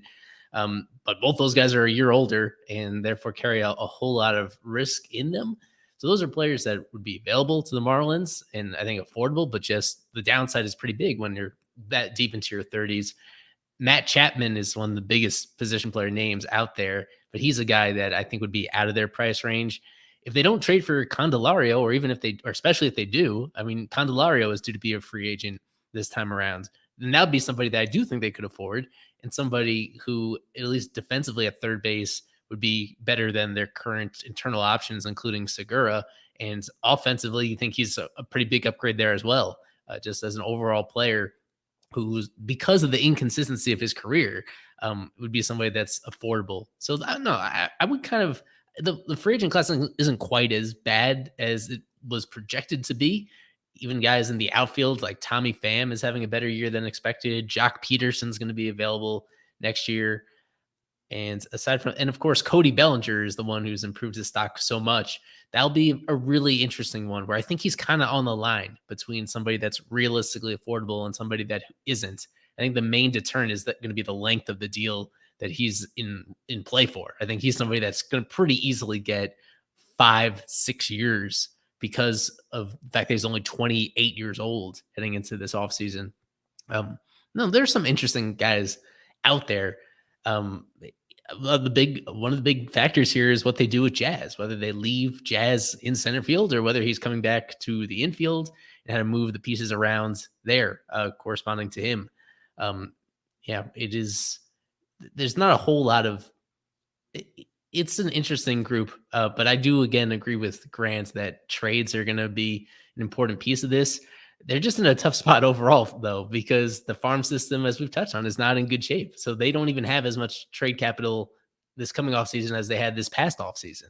Unless some guys really pop at the end of this minor league season, they don't have a whole lot of trips. They'd have to get really creative in trading from their big league roster. And that's the thing that they don't really want to do now, obviously, when they're in the middle of the race. But come the offseason, they do have some creative trade options when it comes to these pitchers. You know, they do have in the organization, they have a surplus of starting pitchers. The problem is at this moment, they don't have a surplus of healthy starting pitchers that you can rely on for innings down the stretch. So once again, and for the foreseeable future, there's always going to be rumors about them using their pitchers to get more bats in trade. It doesn't feel it's difficult to do here at this deadline, but that's something that's going to be on the table for sure in the offseason. So the only other thing to mention that Eli didn't say, I would agree with the names that he mentioned as being probably some of the main guys. I mean, you can point to some other guys as well that are going to be free agents, which are kind of lower down. You got Isaiah Kiner-Falefa, you got Brandon Crawford. So you have names like that are kind of lower down. But my only other question would be, what is Jorge Soler going to do with this player option, right? So does he accept it? Does he go somewhere else? Does he think he can get something somewhere else? That's another main factor to consider when you go into the offseason. So just keep that in mind, that it is in his court. It is in Soler's court on what he wants to do. Does he want to stay here? How far do the Marlins go? I think his decision is going to be based on how far this team goes into the playoffs. If this team can prove that it's a winner and go into the playoffs at least, maybe he would come back. If this team doesn't make the playoffs, I don't know if he would accept the player option. I don't know if he would take it. So that's going to be another main thing to think about when you go to the offseason. We've got Josh with hold on. He's been requested all spaces. So floor is yours whenever you're ready to speak. Yeah, you guys were talking yesterday about how the Marlins would have like no chance of pulling off like a mega trade for like a Soto or something based off of their farm system. But would you see any situation where we would start a trade with Jazz in there and get out of this albatross? I know everyone in the world loves him, but I think he's severely overrated. And if there's a way to do something with that now, I think it would be an all-in type situation. You're speaking my language. That's a great question. Yes, I will suggest politely that you go to fishonfirst.com and read my latest trade piece on could the Marlins realistically get Juan Soto. The answer could actually surprise you, but I did explore the possibility of, do you headline that package with Jazz Chisholm? It aligns very, very well with your question. I don't think he can split right now. I don't know if he can just because of his injury situation, but the off season, absolutely. I think you look to capitalize on his peak value, because you also look at it this way. The Marlins aren't going to extend everyone at one time, especially at one time. Actually, I guess that's kind of a dumb thing to say. Like, They are going to extend every young player they've got. I'd say your top two candidates right now are Arise and Lazardo, 100%. Those are your guys you're going to get. Yuri Perez? I don't know. Well, he's got some control. Yuri's 100% in the conversation as well. But guys who are starting to lose some control, Lazardo and Arise, you got to start talking to them as soon as possible, I believe. And Sandy's already taken care of. But those are your guys you need to talk to. What has Jazz done to earn an extension? Not a whole lot, in my opinion. So if you want to capitalize on his peak value before the entire league notices that he just can't stay healthy, I like your idea. I like where your head's at. I mean, he's on the cover of the video game. He's going to want max money.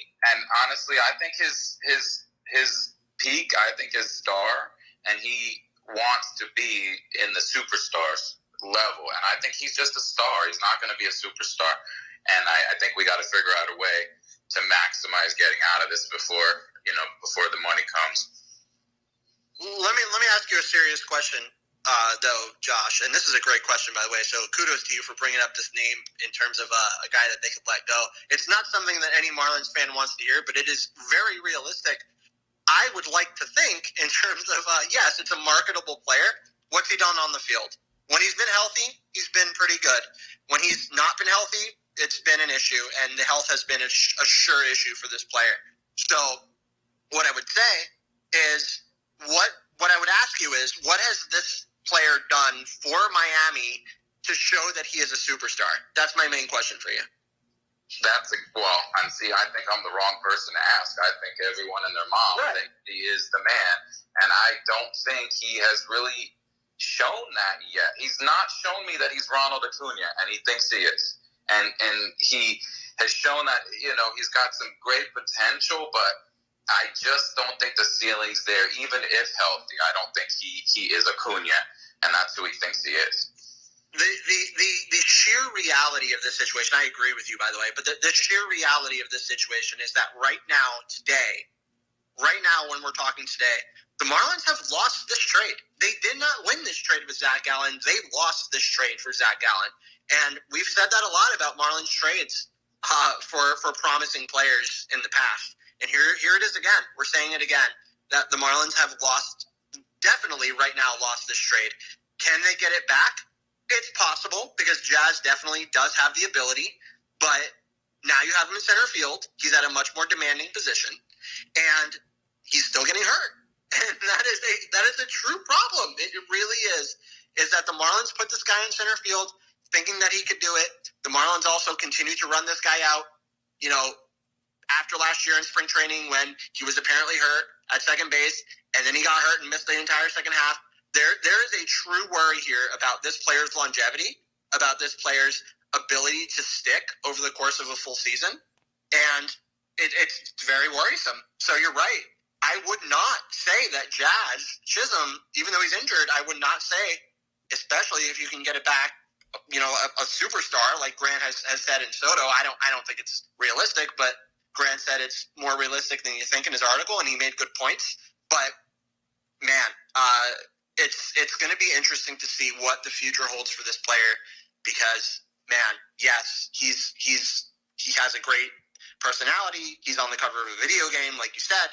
All of that other stuff, he's very marketable, like you said. So he does a lot of stuff behind the scenes, but on the field, it's been a letdown, bro. So I don't know how you can say that this has been anything but a loss in this trade with Zach Gallen so far.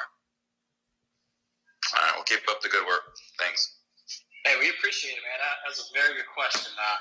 We will bring in this gentleman right here who's got an island emoji as his name. Mr. Island Emoji's loading in. I'm going to mute Isaac.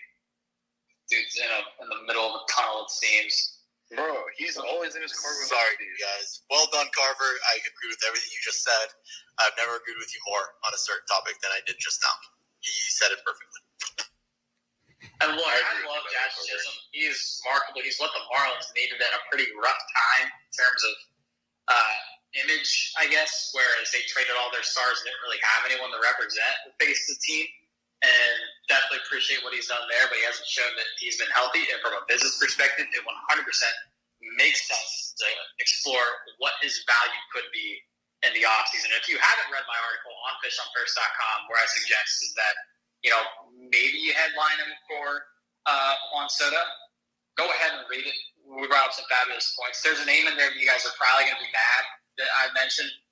He might be a certain Jeezy Sanchez, but go read the article. We really scored the opportunity. What does that say, Grant? I mean, yes, and I know that Josh, this is the last I'll say because I know you got to get to another speaker, but this is the last I'll say. What does that say about the fact that we're getting more upset about trading Jesus Sanchez than it does about maybe including Jazz in a trade? The best ability is availability. Has Jazz Chisholm been available?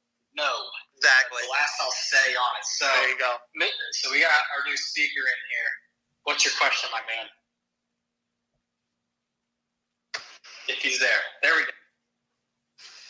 So my question is regarding the bullpen situation.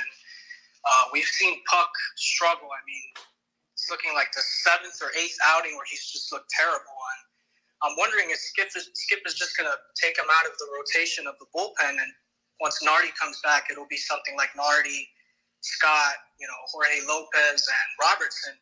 Because I mean, if this guy just gives up a run, it's a guarantee every single time that he comes out on the mound and he gives up a run. And I just wanted your guys' thoughts about that. That is what I'd encourage them to do. It usually never works like this. It's usually the guy that is the closer. They don't do anything drastic at any point. They continue to try to put him in a position to regain his old role as soon as possible. But with Puck, this is such an extended struggle and losing games in so many different ways. To me, it is pretty apparent that he's the weakest link in this bullpen and should be used as such until he has some measure of success before even thinking about putting him back in those situations. And that's why today was a head scratcher. Today, putting him in a relatively important situation with a 1-run lead, facing kind of the middle of the Tigers lineup, it's just baffling because you can kind of see what is happening. It's somebody that is severely struggling. It's not just luck, and it's not just one particular thing or one particular pitch or a particular matchup. He's just, he's not finishing his pitches the same way, and he's not inducing the soft contact or the swings and misses that he used to. He just can't be trusted whatsoever. But their bullpen, I think, is they can now, if they choose to, they can now bury him in that mop-up situation if they want to. Now that Nardi is coming back and now that Robertson and Lopez are in the mix, I have no clue if they would actually do it. I still think that they hold out hope that they can make one little tweak and get Puck back on board. But it's really hard to overstate how bad he has been for now several weeks now. Not just struggling, but struggling in these most important situations in a way that has made him arguably the least valuable pitcher in baseball. He has turned several wins into losses, and he has put several possible wins in jeopardy like he did today, even though they ultimately prevailed thanks to the rest of the supporting cast. Yeah, it's turned really ugly for him, unfortunately. I mean, the silver lining is they still have him around beyond this year. So even if he doesn't get it back down the stretch, even if by the end of this year, he doesn't figure it out, they do have time to get the best out of him in the future, because it's really not that long ago where he was super effective. But this is a really unusual case. I just want to hammer that home. This is unusual for somebody to be as good as he was for several months and then go entirely the other way around for an entire month right after that. So it's fascinating. And well, unfortunately, it's a big challenge for this team. So thankfully they were out in front of that issue instead of waiting all the way down to the deadline. Appreciate it. I mean, I got one more question surrounding Jack Flaherty. I know he's a free agent after this year, so I'm wondering what kind of package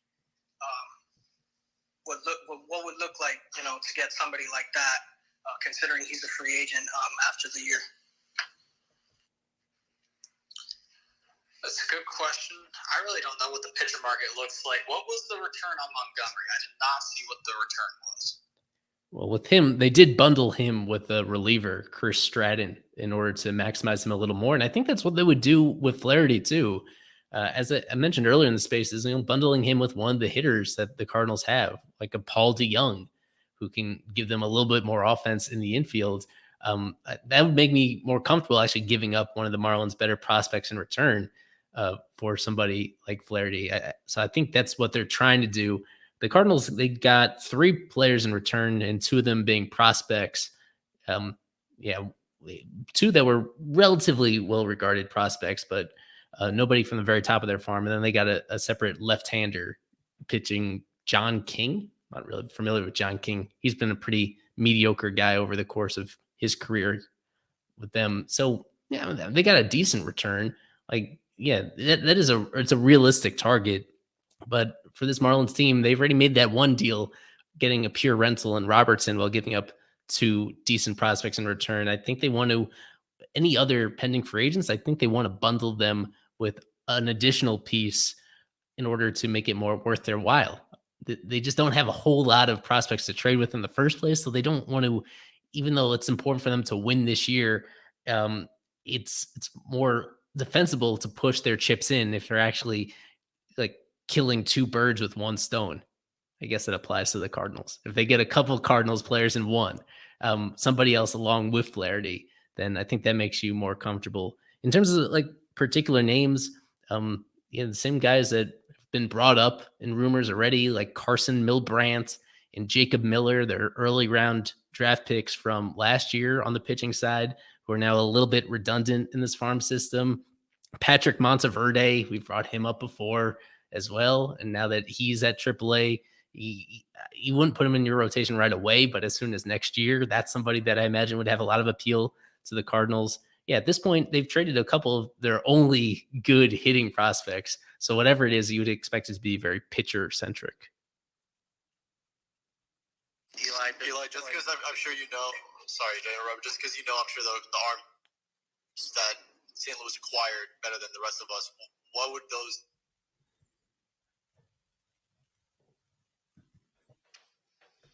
You cut out, Isaac. The Cardinals are for that player. Wait, what? Say that again, Isaac? You cut out for a second.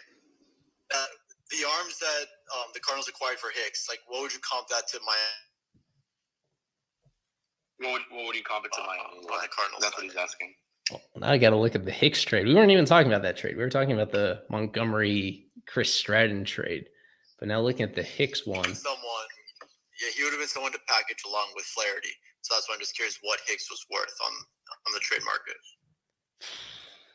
I don't know very much about these particular guys. I think they've already been. Yeah, it's going to be hard for me. I don't have an answer off the top of my head on that. The thing that I can say is, how good is this Rangers team going to be? Jeez. Like Rangers, Braves, World Series calling it now. Yeah, they get Scherzer and now they get Jordan Montgomery? Like, what? Like, I was so sad to see Montgomery go today.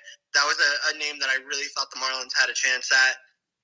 It's not happening. He's on the Texas Rangers, and that team is really going to be good. So, man, if you look at a second half favorite for a World Series, at least berth, if not championship, Texas Rangers. It has to be them. Yeah. All right, any other questions? That's all I got. I appreciate it. Yes, sir. Thank you. All right, executive decisions, since we're coming on 2 hours here. We did a 2.5 hour space just a couple weeks ago. Wasn't fun. If you got a request, I apologize. We do this every single Sunday. We're going to get Ryan because he is my man. He's a super subscriber. And a quick congratulations to him. He called a little bit of the Clearwater Threshers game the other night. What an honor that is. Even I haven't called minor league baseball. A very, very cool experience there. What's your question? We'll end the night with you. We'll wrap up. Yeah, thanks, guys. So I was wondering when Nardi comes back. I don't know if you guys have been asked this yet because I just joined. I was watching the Sunday night baseball game with my dad. But when Nardi comes back, who's going to get sent down in you guys' opinion? Probably Brazoban. Yes, that is my guess as well. It's Brazoban or Soriano, but Soriano has been so good, even though he's been used. Even though Soriano's been used more recently, it's beginning to look really legit in his case. So it's almost definitely going to be one of those two. Yeah, thankfully with Tanner Scott, they avoided an injury scare because we were worried that maybe he would go back on the IL with his calf thing, but he proved today that he's fully healthy. So it's Brazoban or it's Soriano. I could see you going either way, but my hope would be Brazoban because I feel like Soriano has really earned his spot. I have an idea that might be frowned upon. It might not be ethical, but ghost IL stint for Puck.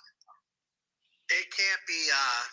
Maybe it's a ghost IL stint, but it can't be Soriano, who provides multiple innings, who saved a couple of games here already. It can't be Soriano. It has to be Huascar Brazoban, who cannot go multiple innings. So I think the easy decision is Brazoban. Yeah, I've been an idea up at the top. Maybe. That's what I was about to say. I was going to mention the Phantom IL for Puck. I mentioned that to a couple people earlier today when he was struggling. And the other idea I had was JT Chagua. He has just not been able to get the ground balls or get left-handed batters out at any stretch. And, his whole thing is getting ground balls. And when he's not getting them, he's basically Junichi Tazawa at this point. So I think they have to consider either Puck or Chagua as someone they sent down. Okrit's been doing fine. The rest of the pen has been doing fine. Brazoban has even been doing fine. And obviously, not going to send down Soriano. I agree with Carver and you guys. But I think you have to consider either Chagua or Puck. You have to. Yeah, you have to go IL or. Well, Brazoban. I hate to burst your bubble, but Chagua is out of options. You can't send him down. That's the reason why he was traded to the Marlins in the first place, because the Rays like their optional relievers. You can't send him down. He's out of options. Okert, for the record, has been out of options for a couple of years now. But Chagua is out of options. And unfortunately, I could just read you through his last 5 appearances. One, he allowed 2 inherited runners to score. Then the other one, he pitched a scoreless inning but walked a guy. And then the last 3, he's given up earned runs in all 3 of those on his own. And including a couple of those where he allowed inherited runs to score in addition to his own earned runs. So he has been, ever since he came back from that injury, he has not been quite as sharp. And especially recently, this is maybe his worst extended slump of some kind that he's had this year. Unfortunately, you can't send him down. So that would be a pretty bold decision. If he does struggle, this continues for another couple of weeks. Like, they could make the bold choice to just DFA him, honestly. But they can't send him down. And I don't think they're going to do that DFA right now. I think that it's, for the moment, you keep as much pitching depth as possible. And you do that by simply optioning one of those guys that actually can be sent down. Yeah. Ryan, what else we got? I know you got another one, I'm sure. So I was wondering, this is more for Alex Carver, but other people can answer this too. It's about the minors. Who's been the best catcher in the minor league organization so far this year? It would have been Ronald Hernandez. But he's not here anymore. Kevin can answer. Kevin, I took this last time. I'll let you take it this time. I know this has been kind of asked already. Go ahead. We have a trade. The Angels are getting Randall Grichuk and CJ Crone from the Rockies. So if anyone cares about tweeted that, I'm refreshing my timeline. Mark Feinstein. The Angels are Colorado's getting Jake Madden and Mason Albright. I see. But to answer your question, the Angels just made a trade. Sorry to cut you off. I don't know if that's even more. That was literally what we were talking about. Oh, my bad. Daniel, that's right. You had to calm this down. Breathe. Dude, Judge just re-signed with the Yankees, Daniel. To the Giants? Giants? I don't know. I think Chapman may have just gone to the Marlins. No, I'm just kidding. Go ahead. Not tonight, man. All right, but to answer your question, Ryan, it would have been Ronald Hernandez, but right now, personally, I would say it's Will Banfield, just the way he's been playing this season. I would say he's relying a little more on the power than the bat, but man, he's so good defensively. He's been playing very well for the most part. I think, and also, I just want to clarify, it doesn't say much, given how bad the catching, depth is in this organization. But if there was one guy to mention, it would be Will Banfield. And then there's Austin Allen, who's also been pretty good for Miami and for AAA Jacksonville. But what Eli said is that he's injured now with some type of wrist injury, it looked like. So we'll see if they put him on the IL. But he's putting up the highest WRC plus out of any catcher in the minor league system. I want to dive into kind of the DSL guys and FCL guys. I know they brought in some there, so I'll probably do a deep dive on those guys soon and see if there's anyone that's kind of sticking out there. But for now, the answer would be Will Banfield, followed by Austin Allen. Agreed. Yeah, I would agree with a slight nod to Joe Mack, who, it's been a struggle for him so far this year, but it looks a little bit better this month. So, I mean, I would call him out as well. Another high school catcher. High school catchers, man, it's been a struggle for the Marlins with these high school catchers, but Banfield's doing it now. Mack, I think, is at his age right now, where Mack is, he's at least ahead of where Banfield was at his age. So, I mean, there's something to be said for that as well. But yeah, it's got to be Banfield. I would also look at Paul McIntosh as well. There's questions on if he can stick at catcher, but that's an undrafted free agent who has just done a lot so far as a guy who cost the Marlins literally nothing. So, it would be Banfield, but a nod to Mack and a nod to McIntosh as well. But, yeah, I agree with Banfield. Yeah, I did want to say shout out P-Mac. He's been good this year, but he's not that good defensively, and he could tell you that too. So, is that all we got, Ryan? Yeah, that's pretty much it. Thanks, y'all. Thank you. Well, I guess we'll close it out at that. My parting thoughts are, why didn't I mention C.J. Cron as the Garrett Cooper replacement, and could that type of trade package be something the Marlins look for? Because they packaged up two guys in one trade. Could they do that with St. Louis maybe? We'll go out on this round table here. I just want to know if Miami was interested in Cron at any point, because I know Isaac could say this as well, and Eli, when in the podcast with Joe, he mentioned that they were looking at first baseman. So yeah, I think would Miami have shown interest in Cron and Grichuk as well, I guess. But that's the one thing I do want to know from Miami's end. I don't know how much different Cron is than Cooper. They have a lot in common. I agree. He's got a year control. Cron does he? No, he does not. He is a pending free agent. He's got one more year. C.J. Cron? Not from what I'm seeing. I checked this like a couple weeks ago. I think he's under contract next year. I will double check while we're on here. That does not sound correct. $14 million deal. And isn't he in the second year of that deal? Yeah, Grant, what are you talking about? He's a free agent next season. What? I use SpotRack. Is that like a bad site? Yeah, this is a very similar player to Garrett Cooper. It's a power first player. And when I'm seeing he's a free agent, so there's really no difference from what they have in Garrett Cooper. So I don't think this guy was on their radar, but maybe I'm wrong. Yeah, the only difference is that he plays home games in Coors Field and it inflates his slugging. Right. But yeah, otherwise he's having a very similar, when you adjust for the environment he plays in, it's a very similar year that Cooper is having, and he hits from the right side. And the power upside is higher than Cooper's, but also probably the feel as an overall hitter is a little lower than Cooper's. So that would just be a very marginal move. With Grichuk, it's worth mentioning just because he's been playing exceptionally well lately, and even has the ability to fake it in center field. He's been playing a surprising amount of center field for the Rockies this year. How many starts in center field? About 20 games he's played in center field this far into his career. And so even when you take out the core stuff, he's been hitting pretty well. But the fit is kind of awkward still with him. With the Marlins, it is a lot easier to figure out a fit for somebody on the infield than it is on the outfield. So if you took Grichuk's offense and you put it on Cron, then that's a first baseman they may have gone out of their way to get. But this year, Grichuk has been the much better hitter. And yeah, it wasn't a clean fit, but yeah, for a team that needs offense, I wouldn't be surprised if they at least kick the tires on Grichuk at some point. All right, we'll go out. It's also hard to find a guy who walks less than Cooper, but you have one in C.J. Cron. So there's literally 0 walks, strikeout, or home run in contact. So yeah, it's a 1 to 2 tool player, and the Marlins have another one just like him with Cooper. So on an expiry contract as well. So yeah, there was no fit here for Cron, but good on this trade, man. I think that both teams will make out. All right, we'll end it there.